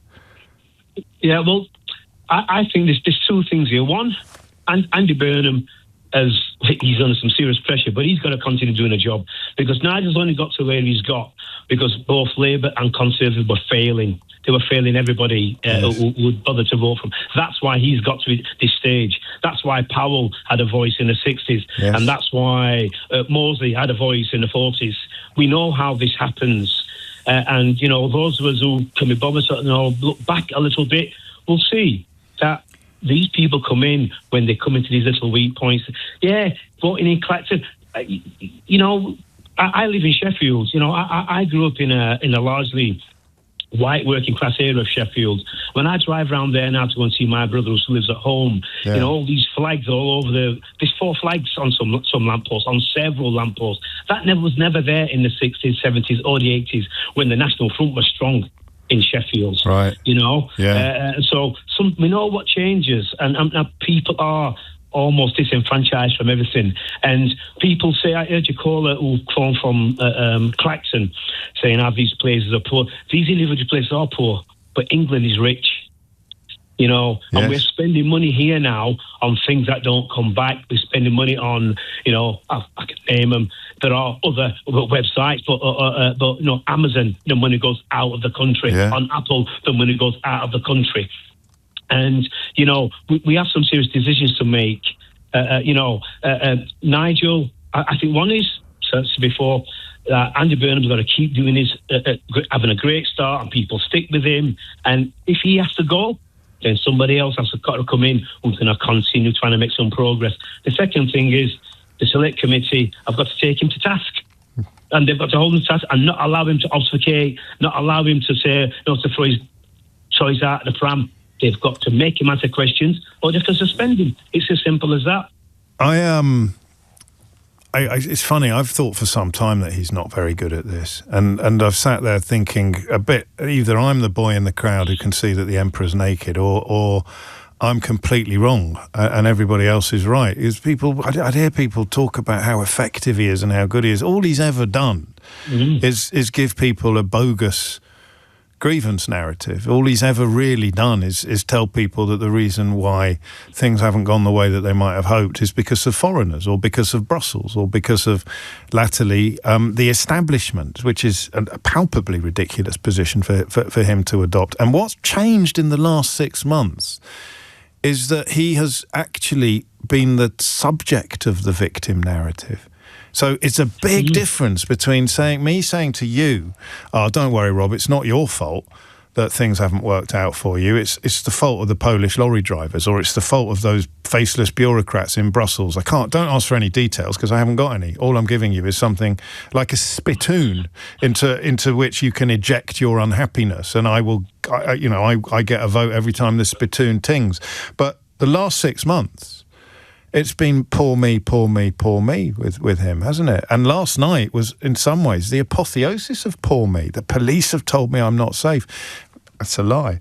I can't go. I won't be demeaned and humiliated. He literally stood up in the European Parliament a few years ago and sought to demean and humiliate everybody there. I think he tell the head of the European Commission that he looked like a suburban bank manager or something like that. When he's not doing the racism, he's doing the demeaning and the humiliating of his critics and his opponents. He called me a moron, Rob, on Nick Ferrari's breakfast show once. How is that not demeaning and humiliating? I had to come on air immediately afterwards with my ego in tatters and my jaw on the floor and put a brave face on and battle through. But I think the fans, the admirers, will lap up their own victimhood, but they might not like his. No, but his job, it's very easy though, isn't it? Yes. They say, Paul did this in the 60s, you white, I'm like first generation born here of parents from Jamaica. Yeah. So I've had this in Sheffield, oh, you've got my job. It's like, mate, I've not got your job. I've got 2 degrees. You can't read and write, and it's the easiest job in politics to get these people, who sadly haven't got an education. Some of them, I'm more worried about the posh people that like him. You've got these ex-Tories moving over, like Tim Montgomery and Suella Braverman. They've got very I don't know if they've got expensive educations, but they've certainly got educations, and they're lapping it up for slightly different reasons, which in some ways, I suppose, if you haven't got the excuse of poor education or poverty, then what you're being drawn to is potentially or possibly even darker. Rob, thank you. Taking us right up to 11:45. Noga Tarnopolsky waiting on the other side of the next break to bring us up to date with developments in the occupied West Bank and indeed in the heart of the Israeli government. It's funny, isn't it, the fact that Benjamin Netanyahu can describe the UK like the worst of Twitter trolls as the Islamic Republic of Britain without really any redress or pushback at all. And that's only one of the stories that we'll be talking with Noga about after this. James O'Brien on LBC. It is 11:48. You are listening to James O'Brien on LBC. At least 3 stories to get through now with Noga Tarnopolsky, who joins us from Jerusalem, where she works as a freelance journalist and, as you will know, has been an enormous help to us in trying to navigate some of the madness that's unfolding in her part of the world. And, I don't think either of us would ever have expected a day to dawn upon which the American ambassador, the Trump appointee ambassador to Israel, Mick Huckabee, a Christian evangelical, has used the phrase Israeli terrorists to describe settlers who have been besieging a Palestinian village in the West Bank for several days now. Noga, what's going on? Well, as you just said, it really is a bit of madness. We're seeing an impasse between one of the most powerful armies in this region, if not the most powerful army in the region, the Israeli army, and a little more than 100 armed ideological hooligans, terrorists, to quote Mike Huckabee. He called them Israeli terrorists, and then something even more shocking to me, in the same statement yesterday morning, he said that the United States had requested that the Israeli army and the Israeli police move into the area to take care of matters. Now, of course, that hasn't happened yet. They have gone into the area, but nothing has been taken care of. But notice the humiliation for Prime Minister Netanyahu, who is treated as an irrelevancy. It's the U.S. giving Israeli law and order orders, and even that's not working. The likelihood, well, talk to me about the political impact of the IDF actually going toe-to-toe with the settlers, given some members of Netanyahu's cabinet and their very, very close relation. One of them is a settler himself, isn't he? So many more than one. Is it more than one? So it's unlikely. Oh, yeah. It's unlikely that the police or the IDF are going to start dancing to Mike Huckabee's tune, isn't it? anytime soon? Mike Huckabee's tune is not, it's a kind of warbly tune, James, because Yes. by yesterday evening, he issued a correction emphasizing that he is an ardent supporter of the entire settlement project and that these are just, marginal kind of, I think he said thugs or hooligans or something like that. And he thanked the West Bank settler leadership, which has winked knowingly at this entire unfolding catastrophe. He thanked them for standing against these, I don't know, I really don't. These are marauding gangs that have been well armed by the Israeli government and are, with the government's approval, they have turned the West Bank into an anarchy in which they are lords of the land. That's what has happened here. So Huckabee is trying to draw a distinction between the people whose violence makes the settlement possible and the people who then settle. Is that right or not? No, I mean, Mike Huckabee, I think, is trying to watch out for himself and his president. He has himself a serious constituency of evangelical Christians who, like him, believe that God himself deeded this land to the Jews. So he doesn't want to step on their toes. On the other hand, among the families that have been besieged by these lunatics are Christian families as well, Christian Palestinians. And so he's facing pressure on both ends. And also remember, the MAGA base in the United States has pretty much had it with seeing people what they consider unfairly targeted by Israelis using U.S. weaponry. So all of that is in the background here. So we've got Qusra, which is south of Nablus. That's the village that is being besieged that Mike Huckabee was talking about specifically. You mentioned that there are Christian families there. We've also got the Christian village of Tebe in the occupied West Bank, which is also under siege from settlers. Taibe has been under siege. Another village called Junub has been under siege. But, when we say under siege, I want to explain this again. These are, in each case, let's say between 100 and 150 extremely violent thugs who have received arms from different arms of the Israeli government. It could have been from the Ministry of Defense. It could have been, some of them form part of what are called like local security committees, and they get to even wear military uniforms, though they're not exactly part of the IDF. These people have engaged in recent weeks in a whole series of extremely violent provocations. They, quote, take hikes very often on Fridays. I have my eyes out for that today. And by taking hikes, there's a long line of, let's say, 150 of them with arms and with young children, inevitably. And they march through Palestinian villages screaming racist or inflammatory slogans. And they're trying to cause a clash, a kind of a civil war. The stated aim of these people and of the ministers who represent them most closely, Bezalel Smotrich and Itamar Ben-Gvir, though again, these are far from the only settlers in the Netanyahu's cabinet, their aim is to dispossess the Palestinians. They want the Palestinians out, and they are racing against time.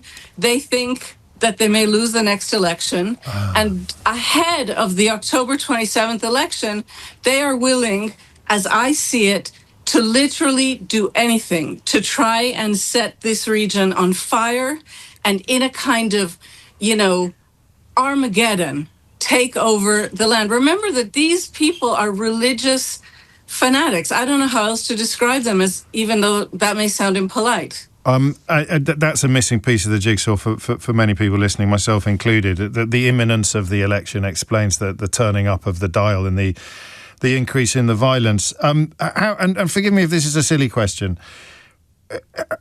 Huckabee's intervention, how driven is that by the fact that there are Christian? I know you've touched upon it, but one of the villages is described as the last Christian village in the West Bank. Is that a big part, do you think, of what's motivating the US ambassador to get involved? A lot of my listeners will think he'd never use the word terrorist if it was only Muslims that were coming under attack. both your general question and that question are very important questions. And I can't answer what he would say if the attacks targeted only Muslims. The vast majority of the Palestinians in the West Bank are Muslims. Taiba is not the last Christian village. It's the last solely, it's the last entirely Christian village, the last village that only Christians inhabit. And this is, you know, for all of the churches, this is a very important land. These Christians represent, in the eyes of Christendom, the original Christians of this land, the followers of Jesus lasting 2,000 years or more. And they themselves are very proud of this heritage. I have asked people in the Catholic Church if they think that Christians have been targeted in particular, and I haven't gotten really a clear answer.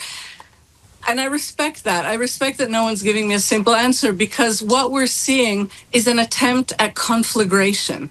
And so I think that for these extremist, violent gangs who know that they even have the prime minister in their back pocket. Remember, Prime Minister Netanyahu, unlike Huckabee, unlike the former German ambassador, unlike the UN, has not said one word. The prime minister who ran his last campaign in 2022 on the slogan of sovereignty has relinquished sovereignty over the West Bank, which is the Israeli occupation of the West Bank, and handed it over to violent, uncontrolled, armed thugs. That's what we're seeing. I think that there are various sources of pressure on Mike Huckabee, that said, including from possibly Vice President Vance, who has made it clear that he's had it up to his forehead with Israel. What he called, you know, he said at one point out loud, he said, you can't just shoot your way to victory on all these fronts. I think that's also playing in here. Speaking of Vance and indeed of Netanyahu, the latter seems to be echoing the former in a podcast he's done with a former military officer who lost his son in combat in Gaza, Avi Harouche, in which Netanyahu described the United Kingdom as the Islamic Republic of Britain. What's that all about? I'm waiting for the UK to respond, incidentally. So am I, actually, to be honest with you. Yeah. You know, I don't really know what it's about. I think it may be an indication of how absolutely isolated the Prime Minister has become, and that he no longer has an awareness of how such a statement sounds to regular people. If you see the video of him making this statement, he does it with, like, you know, the kind of prideful smile you see on a 14-year-old who just teased his teacher? Yes. That kind of a, like, gotcha It's a smile. smirk. A smirk. A smirk. A smug smirk. I think he thinks it was clever. And it certainly, again, plays to Netanyahu's base to say, look, Europe, you know, has been taken over by the Islamists. In this case of this, it's a not very much listened to podcast. Here, Prime Minister Netanyahu made that smug remark, and then the host, Avi Harouche, said, well, all of Europe. Wow. You know, it's a kind of become sort of a commonplace, comfortable little position to hold if you're an extreme right-winger in Israel. And it's basically to say, only we are holding the thugs at bay. The incident that took place in Ceuta recently has, kind of given a lot of fire to this contention. And it also represents a sort of migration of very, very right-wing lies on social media into very, very real political discourse. This notion of Britain being an Islamic republic and not therefore nuclear weapons even being a problem. J.D. Vance has done it, so they're back on the same page here, Vance and Netanyahu, on this issue, as they disagree with each other on the broader picture. You know, you're making a good point, which I hadn't thought about. It's possible that Netanyahu chose to single out the UK and not any other country because he wants to get on J.D. Vance's good side. I hadn't thought of it, but it's entirely possible. Everything's possible at the moment, Noga, as you make clear to us whenever we have the pleasure of talking to you and benefiting from your clear analysis. Noga Tarnopolsky live from Jerusalem, where, as you hear the situation, or nearby as you hear the situation in the occupied West Bank is, even by recent standards, absolutely, just hideous, absolutely hideous. And the reason being, as we have just learned, the imminence of the Israeli election and the determination of the illegal occupiers to maximise opportunity before perhaps future opportunities are taken away. It's 1 minute after 12. I'm minded to do something a lot softer in the next hour than we have done previously. And I'm drawn inexorably to a story about the number of men who think that they could actually be Olympians. I kid you not. Actual Olympians. Just normal men, innocent men. James O'Brien on LBC. 5 minutes after 12, we will cross live to Stourbridge later this hour to get an update on what is going on there. 54 patients treated by paramedics, some of them probably in the hospital that my mum left late last night. So smack in the middle of Worcestershire and indeed the West Midlands. And 19 taken to hospital by paramedics. I always respond, just like you do, differently to stories that are on my proverbial doorstep. And the idea of Stourbridge, houses catching fire in Stourbridge. I am going to return to this territory again and again and again, because I think some arrests have been made, and possibly some of these fires had multiple starting points, and there will be humans allegedly involved. And that doesn't prove that global warming isn't real. That doesn't prove that climate change isn't real. I touched yesterday on Hugo Rifkin's excellent piece in the Times about how they've all gone silent. Who's gone silenter faster, the British admirers of Donald Trump or the British deniers of climate change, do you think? I mean, they haven't gone silent, but they've just gone silent on that subject. It's only, I don't know how long ago it is that Dick Littlejohn in the Daily Mail was explaining he's never been more ashamed to be British than when Keir Starmer elected not to join Donald Trump's ludicrous war in Iran, which has most recently seen, as you heard yesterday, a massive American warship becoming a hideous hotbed of mental anguish and suicidality as a consequence of the people in charge not having the first idea what it is that they're doing. But people who, of course, supported Donald Trump have historically been a lot more likely to be climate skeptics as well, but they have, for the time being at least, gone quiet. But I do still need occasionally to point out that even if a wildfire is started by an arsonist, the reason why Stourbridge catches fire or the New Forest catches fire is because of what climate change has done to Stourbridge or has done to the New Forest. So however the fire starts is largely irrelevant. What climate change defines and determines is how violent those fires become and how quickly and how far they spread. And I need to remind myself, and you can remind me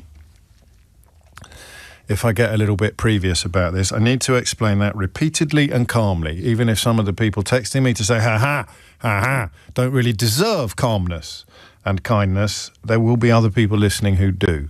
So yes, there will be reports, just as there were in France and Spain. There will be arsonists involved, and there will be idiots involved who've just left a barbecue smouldering in the park or chucked a cigarette end out of their car. But the climate change conversation is not about how fires start. It's about how fires spread. And that's the end of my TED Talk. It's 8 minutes after 12. I absolutely love this story. I struggle, to be honest with you, to explain just how much I love this story. 4 in 10 men believe that they could actually be Olympians. 4 out of 10 British men believe that they could qualify at the 2028 Olympics if they started training today. Just over a quarter of respondents believe that they could beat a professional in their chosen sport if given the chance. I love this story. I'm not entirely clear yet how we are going to discuss it. You'll have to stay tuned to find out. But there is a distinct possibility at the end of this introduction that I ask if you are one of them, if you honestly think that you could beat a professional at their own sport, or if you honestly think you could qualify for the Olympics if you started training today. But I'm also interested in the psychology of it and the age angle of it as well, because I can just about get my head around this as a younger man, as possibly believing if I put in the training. One of the stories that I keep meaning, I've tried and I'm doing it badly. So what I'm going to do now is tell you something. And you're going to do what I have failed to do. There was a story about 10 years ago, 15 years ago, about a lad. It may have been longer, actually. It may have been during the era of sort of laddishness. So then you're going back 30 years, aren't you? Or 25 years. There was a lad who gave up work because he was going to become a professional darts player. Now, I know that shamefully, darts is not currently in the Olympics, but there's a campaign we should be getting involved with, Keith. And I don't know what happened to him, because it's quite hard. I couldn't remember his name, and it's quite hard to find the correct search parameters to find out what happened to this lad. And I said to you, I think I said to you on air, would it be 20? Maybe not on air. I'm going to keep an eye on this guy. I want to find out whether or not it works, because if there was any sport that you thought you could become brilliant at from a standing start, you'd probably go for darts or crown green bowls. Even curling would be too hard because of all the ice. So you'd go for darts or crown green bowls. If I started from scratch now, could I get into the Olympics? Do they have bowling in the Olympics? They have it in the Commonwealth Games, don't they? Or at least you can win a world championship. That would be good. So I just kind of could imagine myself as a younger man thinking, if I just really committed now, I reckon I could pull it off. And then, of course, reality intervenes. There we go. I like that from Lorraine. It's called the Badenoch syndrome, I believe, James. Absolutely deluded self-confidence. So do 4 in 10 men in this country suffer from the Badenoch syndrome? Quite possibly. So many, many moons ago, when I had only been at LBC for about 10 minutes, I wonder how many people listening can remember this. Probably somewhere in the LBC archive, evidence of what I'm about to tell you will exist. I was challenged to a running race by a colleague. I was challenged to a running race by Ian Lee, in fact, who, of course, went on to boss the jungle on I'm a Celebrity, Get Me Out of Here. And, I mean, in my defence, he didn't tell me that he'd been a county standard athlete in his youth. I may have made that up, actually, by way of an excuse. That may actually be me sort of mythologising my own failure by persuading myself that Ian had been a star athlete. He may not have. I may have imagined that or made it up. But anyway, in my mind, that's true at the moment until you tell me that it isn't. And he challenged me to a race, and I had a couple of months before this race happened. It wasn't even Ian that challenged me. I had a producer who, looking back, possibly was indulging in a little bit of sadism, and they decided we need to do more creative things on the radio. We need to do more creative things. And we had a management team at the time who wanted us to step away a bit from the news and do less current affairs-based broadcasting and more, I don't know, light entertainment? I don't even know what you'd call it. So all the producers are panicking. Well, what are we going to do if we don't talk about the news every day? We've got to talk about something else. So this producer obviously just said one day, why don't you have a race? And I said, yes, like a fool. So we end up on a flipping racetrack in West London with at least 11 fans in attendance and various... No, I don't think I was just wearing a PE kit, Keith. I don't know why you want to know whether I was wearing Lycra or not. That's just weird. So I'm turning up in a PE kit and somewhere in my mind, right, and this is where the psychology of it is interesting to me, 2 months before, I thought, well, if I really go for... And I was rubbish at running as a kid. I was never a particular... Not rubbish. I didn't come last, but I certainly came nowhere near first. The highlight of my athletics career as a child was when I was in second place in the 1,500 metres, thinking that something extraordinary had happened. This was at prep school, so I'd have been 13 years old. There's a lad called Garrard who was like Zola Budd. He was an incredible athlete. And I was on his shoulder. right round the final bend, and I'm thinking, this is mad. I'm going to come second in the 1,500 metres, and then I thought maybe I could even beat him. So I just kind of ran in front of him, and he ran in front of me, and I ran in front of him again, and he ran in front of me, and we're getting to the finish line, and I'm thinking, I'm going to come second in the 1,500 metres. This is the highlight of my life. And as we crossed the finishing line, the PE teacher rang the bell to signal that we had one more lap to go, and I came very near the back of the field and obviously caused great hilarity among the people who'd been cheering for me as I came down what I thought was the home straight, but was actually the penultimate home straight. True story, that. That doesn't sound like it, because that's Richard Tice levels of stupidity on my part, but hey, mea culpa. So I had no basis for thinking that I would be able to compete with Ian, except training. I'll do some training. I'll get in shape. I thought, how hard can it be? I'll get in shape. So I kind of got in. Well, no, I mean, you know what happens next. I didn't do any training at all. I went for about 2 runs. I got a personal trainer who I visited twice. Found it too exhausting, so I didn't go again. And then suddenly 2 months pass, and I'm lining up. Have you ever had an anxiety dream about telling Mick Jagger that you can play the drums or something like that? This used to be an anxiety dream of mine. I'd be at some charity event, and not that Mick Jagger would ever want me, but it's a dream, so it doesn't have to have any roots in and I'd say, oh, I can play the drums, which I can't. I played them a bit when I was like 12, same era actually, 12, 13 years old. So I say to someone really famous who are doing a charity gig at the Royal Albert Hall at Christmas, I say to them in June, oh, I'll play the drums. And then I think, right, I'll go off and I'll get 6 months worth of intensive drumming teaching and I'll be fine, because 6 months of intensive drum teaching and I'll probably be able to carry a tune. And then, of course, in the dream, you fast forward to the moment, the night, and you're standing in the wings with some drumsticks in your hand. Have you had this dream? Is it just me that's had this? You're standing in the wings with some drumsticks in your hand and you're about to go on stage and you're just going to hit things. And that's how I felt a bit when I found myself lining up on a starting line with Ian Lee, preparing to have a running race. And I mean, just can't quite believe I did this in retrospect. And it was shocking. I was absolutely awful. And Ian, I think, lapped me. And he moonwalked over the finish line. He was so far ahead of me. He literally moonwalked backwards over the finishing line while I'm about halfway back round the course, spluttering half a lung up.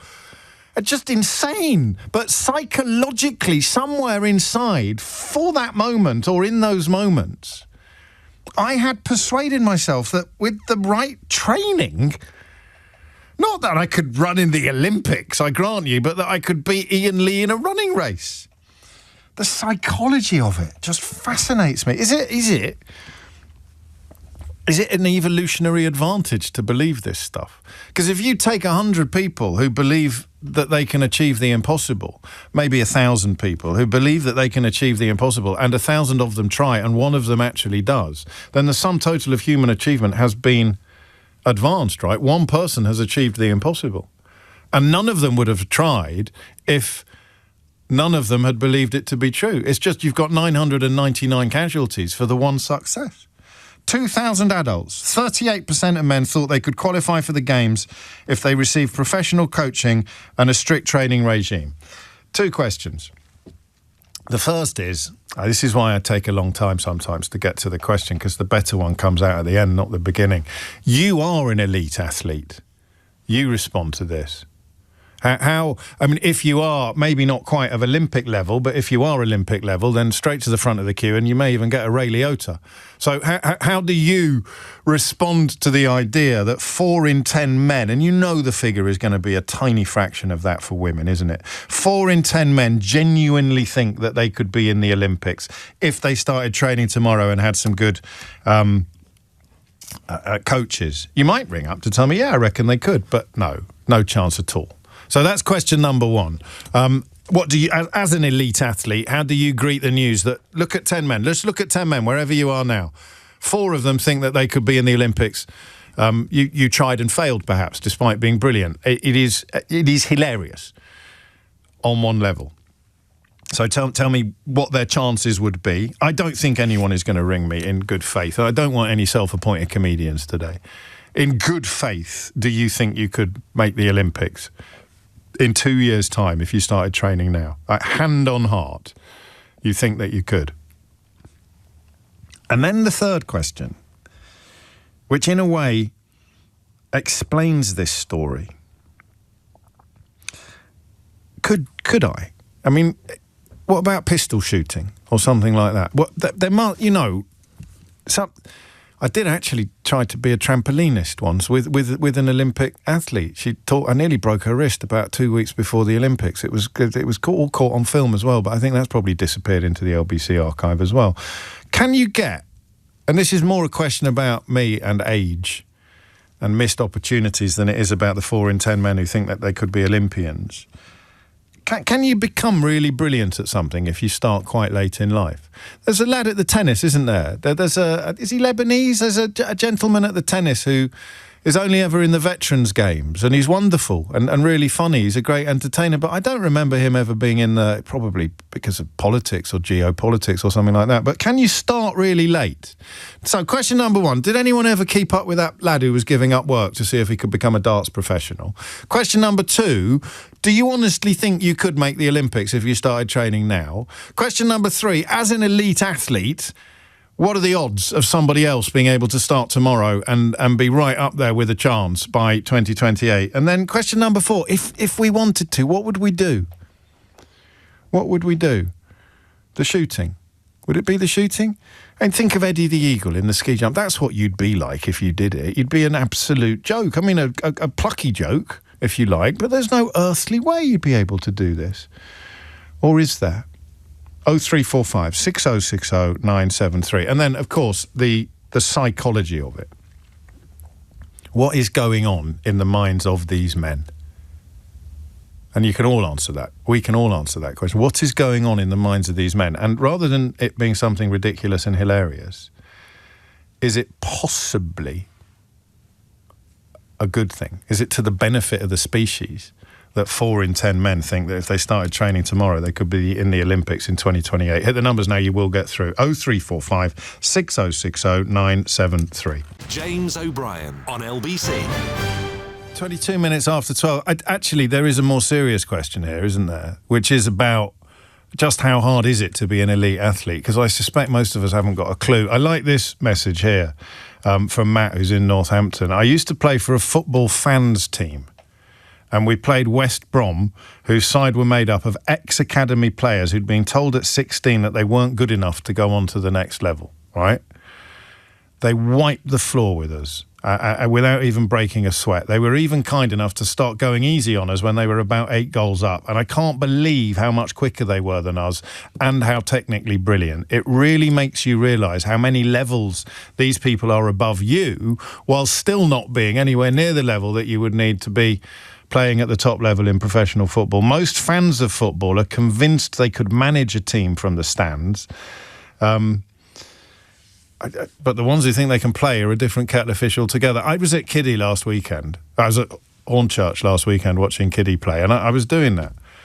I was thinking, well, he needs to do this and he needs to do that. And I was with Wayne from Basildon, and he was giving it some to the goalkeeper and telling the goalkeeper where he needed to be. And that's why you go to the football. But for 4 out of 10 men to think that they could actually march onto the pitch and do a better job or a comparable job to the people on the pitch, what is going on there? So there's a lot to answer. I gave you about 407 questions, and I'm giving you another one now, which is, can you explain to an idiot, i.e. me, or someone who thinks they could be, just the sheer difference between elite level sport of any kind and, you know, Sunday in the Park with George? Wouter is in Beddington. Wouter, what have you got? Well, hi James. Thanks for taking my call. Most welcome. I was sort of like a national league athlete, table tennis player in the highest national league when I was 17. Due to certain circumstances, one of them being the Olympic qualification happening, I was able to get myself into an open tournament for internationals in Germany when I was 17. Okay. I had my mum drive there all the way. So did you think you were in with a chance of getting to the Olympics at this point? No, Right. because, I would have been at the Olympic qualification pit. Okay. Had I been of that level. But I played my first game at 9:30, 10 o'clock in the morning and just got absolutely wiped. And then there was an alternative route for the losers to get back into the main draw, so to speak. That was 4 hours later, so I was just doing homework. Well, I probably wasn't, but with my mum. And then waited 4 hours for the second match and just got beaten even worse. This is the golf that we're talking about, isn't it? So you were really good, and yes. Playing at the county level or even the national level, you were playing really. You thought you were really good. You didn't know. It's a bit like a vehicle that has gears you didn't know about. So you'd go up against the people who were potentially going to be in the Olympics or going to be on the world stage, and it was. I mean, are they almost playing a different game? Yes, that's absolutely correct. I mean, these weren't even Olympians that I was playing against because they were doing other things, better things, actually doing the Olympic qualification as it was happening. But yeah, it is. There's a massive gulf between being really, really, really good and being Olympian, or world class athlete. So. I love that, but that's it, isn't it? So where do we think this? It's not a great phone line, actually, Wouter. So I'll crack on, but I'll ask others who can. That thing that's going on psychologically in these men. Would I have been one of these men when I was younger? Yeah, I would. I'm afraid. I think somewhere inside, I'd have thought, given the right chance, what sport would it have been that I might have actually been able to do the Olympics at? Everyone is sending me messages saying the bobsled. You're joking, aren't you? I know what you're thinking. You're thinking, well, you just got to lie still on one of them. Is it the luge? You just got, I could do that. I could lie still. Imagine how strong their neck muscles are. Or their core strength. They'll be like Pilates teachers. Imagine what their core strength is like. So you don't just lie on it. You've got to lean into all sorts of things you've got to do. Ping pong, not a chance, as Wouter points out. You think you're good. My algorithm started serving up ping pong clips a couple of years ago. I told you at the time. And it's extraordinary what these people can do with a ping pong ball. I might need to rephrase that slightly. What about the Australian? No, the Australian breakdancer. That was slightly different, wasn't it? Is that she thought she was doing performance? I don't know. Maybe I could get in on the breakdancing. I couldn't get in on the breakdancing, Keith. Seamus is in Nottingham. Seamus, what would you like to say? Oh, hi, James. Hello, yes, Seamus. thanks for taking my call. You're very welcome. I'm an age group duathlete. I take part in international level competition. I represent Ireland at that level, and that's one level below elite. Okay. Which would be one level below Olympic, if you like. Yeah. And in order to be pretty average as an age grouper, I need to train 10 to 12 hours every week. Wow. Following What's very your discipline? specific. It's called duathlon, so it's a form of triathlon where you don't get wet. It's running and riding, running and cycling. Running, cycling, and then running again. Oh, yeah. I see. Right, so you run, you cycle, and then you run again. So that's pretty hardcore. And how old are you, if you don't mind me asking? I'm 64. Wow. And when did you start doing it? 50, age 50. Why? It's a long story.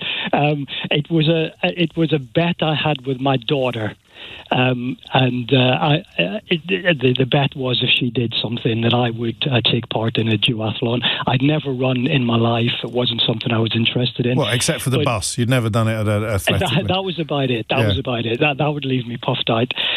So after a lot of training, that 10 to 12 hours training a week, I was able to get to the point where I was reasonably average enough to be good enough to be amongst the worst in the Irish international team. So the effort required, even to be sub-average, is enormous. Sub-average. Oh, I mean, I don't know it. But you natural talent. Okay, you must have some.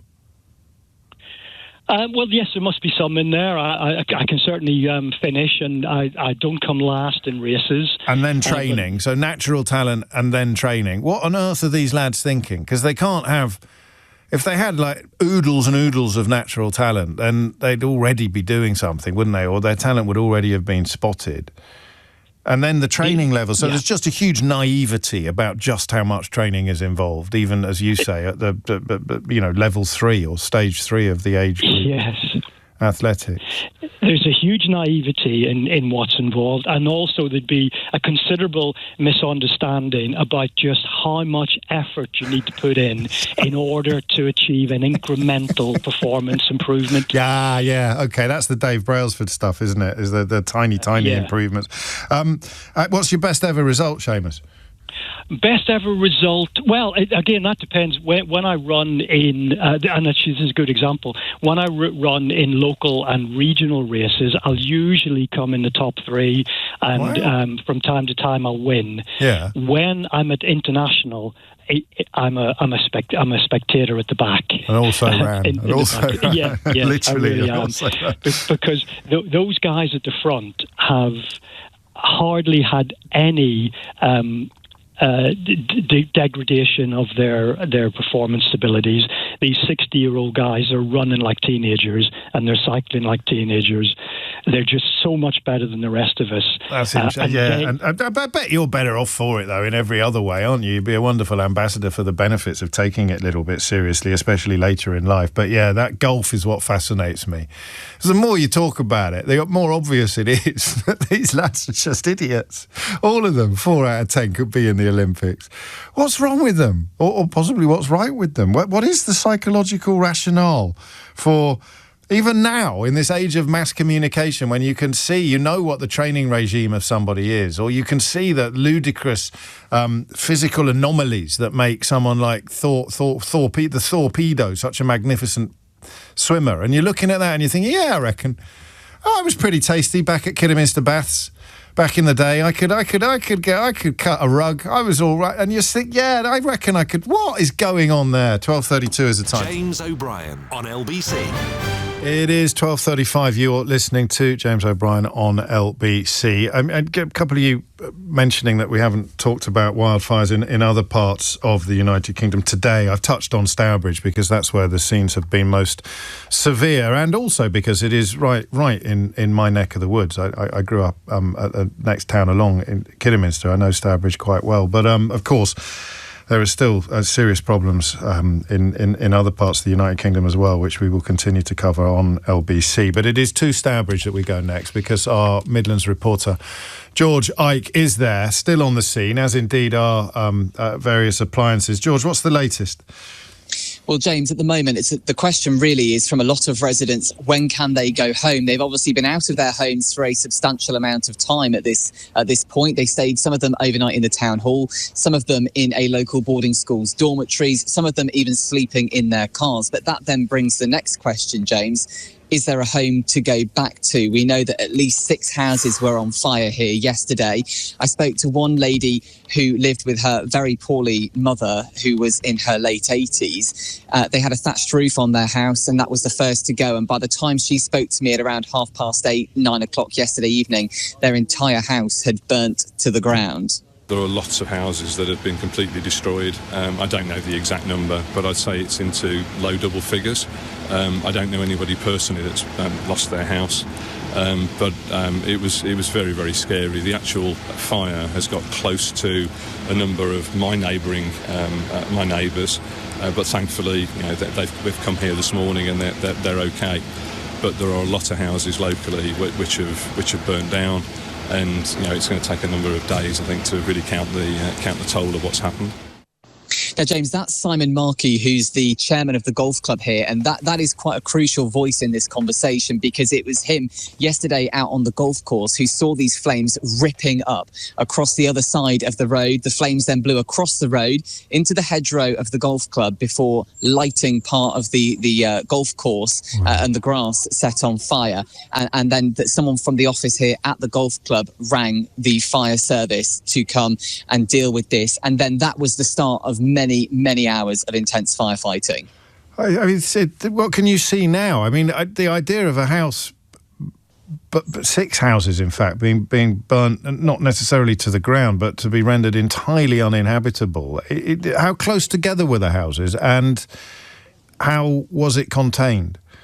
Well, there was a fire that blazed the entire length of Racecourse Lane in Right. Stourbridge, taking a number of houses in the process. But the problem also was, James, it's been very still for days on end. But yesterday, when the fire broke out, the wind here really began to pick up. And that was the biggest problem that firefighters were facing, was that one minute they were fighting a fire on one side of the road, the next minute the wind was blowing it across the road into another hedgerow and onto the golf course. But there's also been problems with the level of water that's been available from Severn Trent on the mains as well. There was incredibly low pressure yesterday evening as well after some of those problems had been dealt with. But as you can imagine, a lot of people who were being told to evacuate were wanting to dampen their homes down before they left their houses, putting sprinklers on in the front garden to give any sort of chance that they might have a house to come back to when they were able to return. Oh, it's terrifying. And as you told us, of course, still no clear picture of when some of them will be able to return if they have a home to return to. I presume, George, not to ambush you, I presume that the people who were put up in a boarding school overnight are at Old Swinford Hospital School, are they?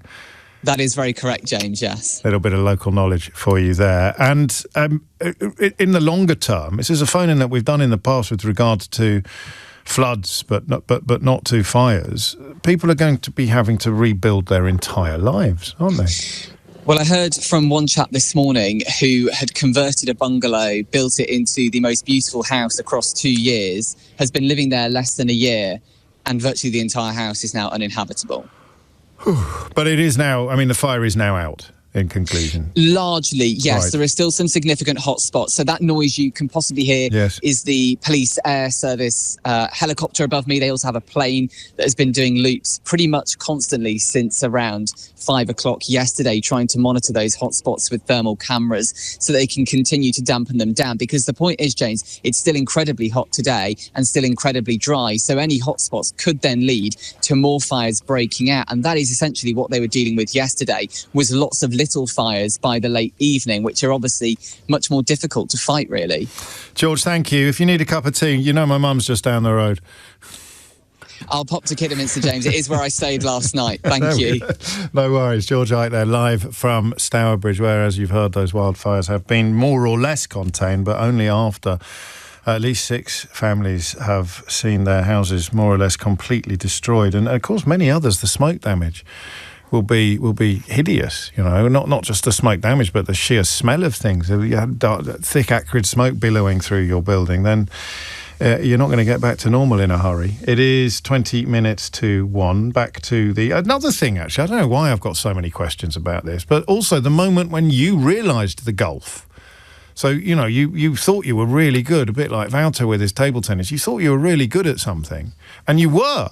You're by far the best in your class. You're the best in your school. So you thought to yourself, I probably still got it. I'd be quite tasty. So you got hop onto the tennis court with somebody whose name we've never heard of, but who is like a semi-pro or something like that, and they just absolutely destroyed you. This is nice, actually, oddly, from a tennis professional. Here you go, a very ex-female tennis professional here. The general response to question 2, which is the one about the size of the gulf, is yes, there is a ginormous, I love that word. Why don't we use that word more? There's a ginormous gulf in standards. For example, I've spent my whole life wiping the floor with non-tennis player men who reckoned they could take me on. So presumably sort of half-decent male club players. But to be professional, I wish you told me who you are. Anything is possible. So with 10,000 hours, that's, I think, the Malcolm Gladwell philosophy, isn't it? And you've got application, you've got support, you've got mental agility. Crucially, you've got innate talent. You could perhaps, and genetic body composition, so we're back to Michael Phelps, aren't we? They're all hugely relevant in success. Mental agility, tactical nous, training, match fitness plus time. There are really too many variables to be precise, but yes, it would be technically possible. But there's so many things there that would have to be aligned, so many planets that would have to be aligned. It's almost impossible to imagine someone being able to turn it around in the space of the next 2 years, which is what 4 in 10 men believe they would be able to do. Roberto is in Orpington. Roberto, what would you like to say? Good afternoon. I'm a performance psychologist working with Olympic athletes, world heavyweight boxing champions, football teams, Premier League teams, and that golf is just, like you said, enormous. So 4 out of 10 guys say they... Is it 4 out of 10? 4 out of 10 reckon they could be in the Olympics in 2 years if they just got the training in. Absolutely no chance. Are you Roberto Falzoni? I am. Yeah, there we go. So you're absolutely on the top of your game. What's the big... I mean, it's not your field of expertise, Roberto, to be honest, but what the hell is wrong with these men, these 4 men who think... Well, I suppose it is my area of expertise. I'm a psychologist, and psychologically, they need to go and see someone to get a reality check. So you come onto the scene when people are already world-class, and you're trying to make the difference between the fine margins between coming 5th and coming 1st. Well, I actually work with young athletes as well as older people, so it's people just getting into their games. Okay. But I work with professional athletes, and even the difference between the Championship and the Premier League, or playing at the national level and international level, I have athletes saying the difference is enormous between those two. So you're a national player, you go to play internationally, and they say, I can't cope because it's so different. You know, and they, apart from the physical side and everything, all the other attributes you've spoken about, it's the psychological side, because these athletes have gone through years of training and years of hardship and adversity, and being able to develop those skills to perform when it really counts. So, yeah, these guys are deluded. I think I first heard your name when you were working, or when Andy Murray became a big star, and we learned about the formation of Team Murray and all the people put him together. I'm going to tell you something that might make you laugh at me, right? But that's all good. That's all healthy. I'm perfectly comfortable with being demeaned and humiliated. When I was playing cricket as a kid, right? Yeah. And I would be in the outfield usually, and there'd be someone would sky a ball, and it would be coming towards me, and I'd be running around the boundary, and I used to get frightened of my hands hurting, so I'd be rubbing my hands, getting ready to catch it. And if I thought for a minute that I was going to drop the ball, I would drop the ball. Right, but if I was in the infield and I didn't have time to worry, and the ball, a much harder catch, is flying towards me at full tilt, and I've got to jump in a dive and catch it with one hand, I would. Unlikely though this sounds, Roberto, I was actually quite good at that. So in the infield, when I didn't have time to contemplate failure, I performed a hell of a lot better than I did in the outfield, because every time I thought I'm going to miss this ball, I would somehow miss the ball. How do you train someone out of that second thing? Time is the biggest enemy for most athletes. So you see golfers, it's between playing each hole when their mind gets in the way, and it's all that noise. Yes. So when you have, like you said, when you haven't got the time to think and put obstacles in your own way, then naturally you can do better. So a lot of my work is in the downtime, whether it's cricket, whether it's boxing, whether it's football. What are you thinking about, and where can you put your focus? Because we speak about bandwidth, and if you fill that out with noise, you've not got enough time to think about the processes and what you do naturally. And you can learn then. You can get better at zoning it. Well, obviously you can. Otherwise you wouldn't be on the top of your game, would you? You wouldn't be in the business you're in. Yeah. All right, while you're here, if I was to start from scratch today, what could I become world class at before I was 60? Maybe something like chess. Not a chance, actually. I mean, that would be even more ridiculous. Well, lovely stuff, Roberto. Thank you. You can find out more about all Roberto's qualifications just by looking him up online, as I did when he came on the line. Extraordinary, really, to think that 4 out of 10 of us can think that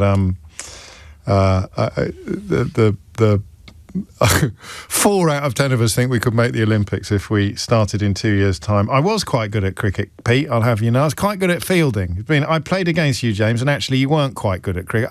I don't know what claims you're making about it, but I was quite good at catching. That's all I was good at. I was quite good at catching, as long as I didn't have time to... I caught Chris Tarrant out once in a charity cricket match. Did you know that? That was another one where I didn't have time to think about it, but as soon as I got time to think about it, not a chance. I should have had Roberto on my side. Team O'Brien. There you go. That ship has sailed. James O'Brien on LBC. 10 to 1 is the time. Some of these are quite poignant. This is from Doug. This one really got me, Doug. At the age of 13, James, I was the David Beckham of my school. I took all the corners, all the free kicks, even the goal kicks. I yearned to become a professional footballer until my school invited a local town's under-13 team to play our firsts. I quickly realised that these kids were on another level. They scored several goals in the first 15 minutes, and then their coach started clapping every time I took a kick, really shouting encouragement. I guess to try and make me feel better, but it didn't really help as I watched my dreams smashing before my eyes. That's the thing that Roberto was just touching on, this absolute gulf between being brilliant in a small pool and then moving into the big pool, right? Moving from being the best in your school to playing against the best in your country and therefore, of course, the best in the world.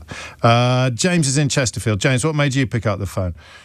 Hi, James. It's a pleasure to talk to you. I'm just cutting my lawn on the back garden and listening to this conversation. And I had a really humbling experience myself. In 2004, we were in Malaga doing the TV show called Superstars. Oh, yes. You remember that? Yes, of course. And at the time, I was a world champion motorcycle racer, and I was fit. I was running 10 miles on a treadmill in 1 hour. James Toseland, then?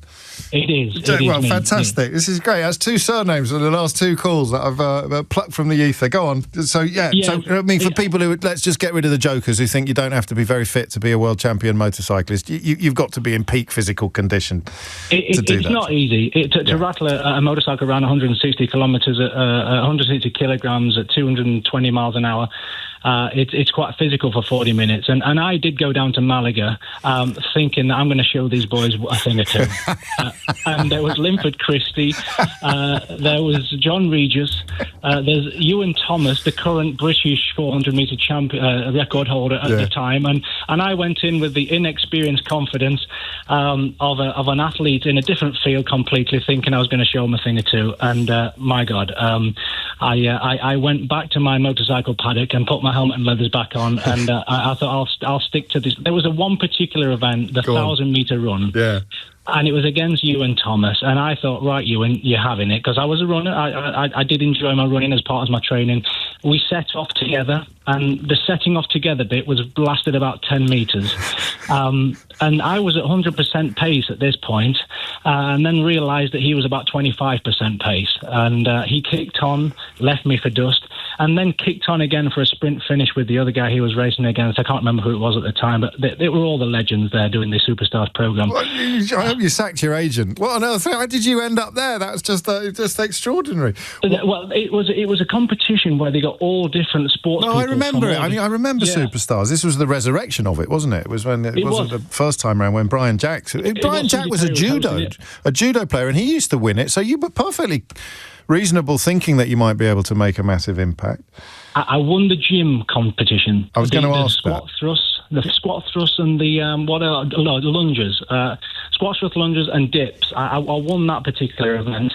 But the rest, I thought I might have a chance. It wasn't embarrassing. It was not even close, and I had to ring up just to kind of express this. No, but you're the perfect caller. I mean, you really are. You know, you are an elite sports person, and yet when you put yourself up against elite sports people from other backgrounds, it was. I mean, the golf isn't even the right word to use, is it? I was on a running track with Ewan Thomas. I was in a swimming pool with Duncan Goodhue, and I honestly thought, because of the fitness level I got, I was going to have a bit of a shout at it. And honestly, James, like you say, the agent needed changing afterwards, and I never did it again. 4 in 10 men who haven't got any of the training you've got still sitting there thinking, a couple of years, I'll be all right. I could get in the Olympics in a couple of years. Yeah, but please just leave the chat to the pub lads. Yes, I think you're probably right. I think you're probably right. I'm going to give you a Ray Liotta, James, because I can't think of anyone who would have been better qualified to make a contribution like yours. I'm Ray Liotta, and you're listening to James O'Brien on LBC. If you build it, they will come. I don't know which one you're going to value more, but I've had a message off Shell as well who says, OMG, I used to have such a crush on James Toseland.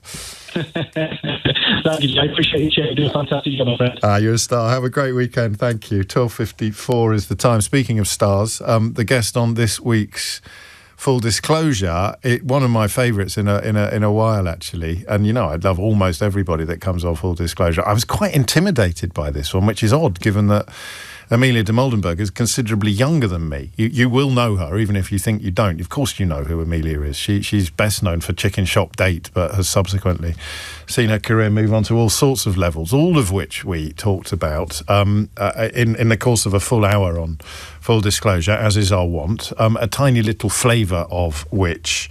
Well, I'll tell you what she's talking about here. The circumstances in which the show Chicken Shop Date would end, and also something you may not know about her, which is her passion for helping people from less represented backgrounds get into the creative industries, into the media. She's a wonderful, wonderful woman. And I know I sound like an old git saying that, but she just is. I mean, Chicken Shop Date has no shelf life, does it? It could go on forever. Could go on forever. Well, I need to meet the love of my life, and then it's going to end. What happens when you do? Then it'll end. Yeah, I mean, of course, you may already have done so, but it would be professionally injurious for you to reveal that. No, I have to meet the love of my life on the show and otherwise. When did you start thinking about giving something back? Because the academy that you I think feel very strongly about, the Dims Inc. Academy, which I want to talk about properly. Quite early on in your career to be thinking about helping other people get. I've always seen the benefit in being able to create a community and a network of people, like-minded people that you can work together and you can collaborate with, because no one does anything on their own, and I haven't either. And so the people and the connections that I made when I was a teenager have served me really well. And so I thought, wouldn't it be amazing if I could do something like that? And then last year I partnered with Spiral Skills, who are my charity partner on this, and I was able to provide a 1-week program for young people in London, in the Lambeth area, because that's where they're based. And then this year it's going to grow to 4 weeks, which I'm really thrilled about, because the longer that you have with young people, the better, the more likelihood it is that they'll get more, learn more, and also create those connections with other people. It's a bit like when you take the stabilisers off a bicycle and you just need someone to hold you for the first few pedals. And if someone's holding you for the first few pedals, you're fine. You'll be off. You might not even realise they've let go of you or taken, but you can't do that alone. That one took me by surprise. It's a good job you weren't swearing, Sheila Fogarty. It's just going up to top. It also made me think, I'll hold you. Yes, well, exactly. You do. When you need someone to hold you. Take the stabilisers off the back of a bike. You don't know, do you, till someone lets go? No, you don't. You're going to be able to cut the mustard or not.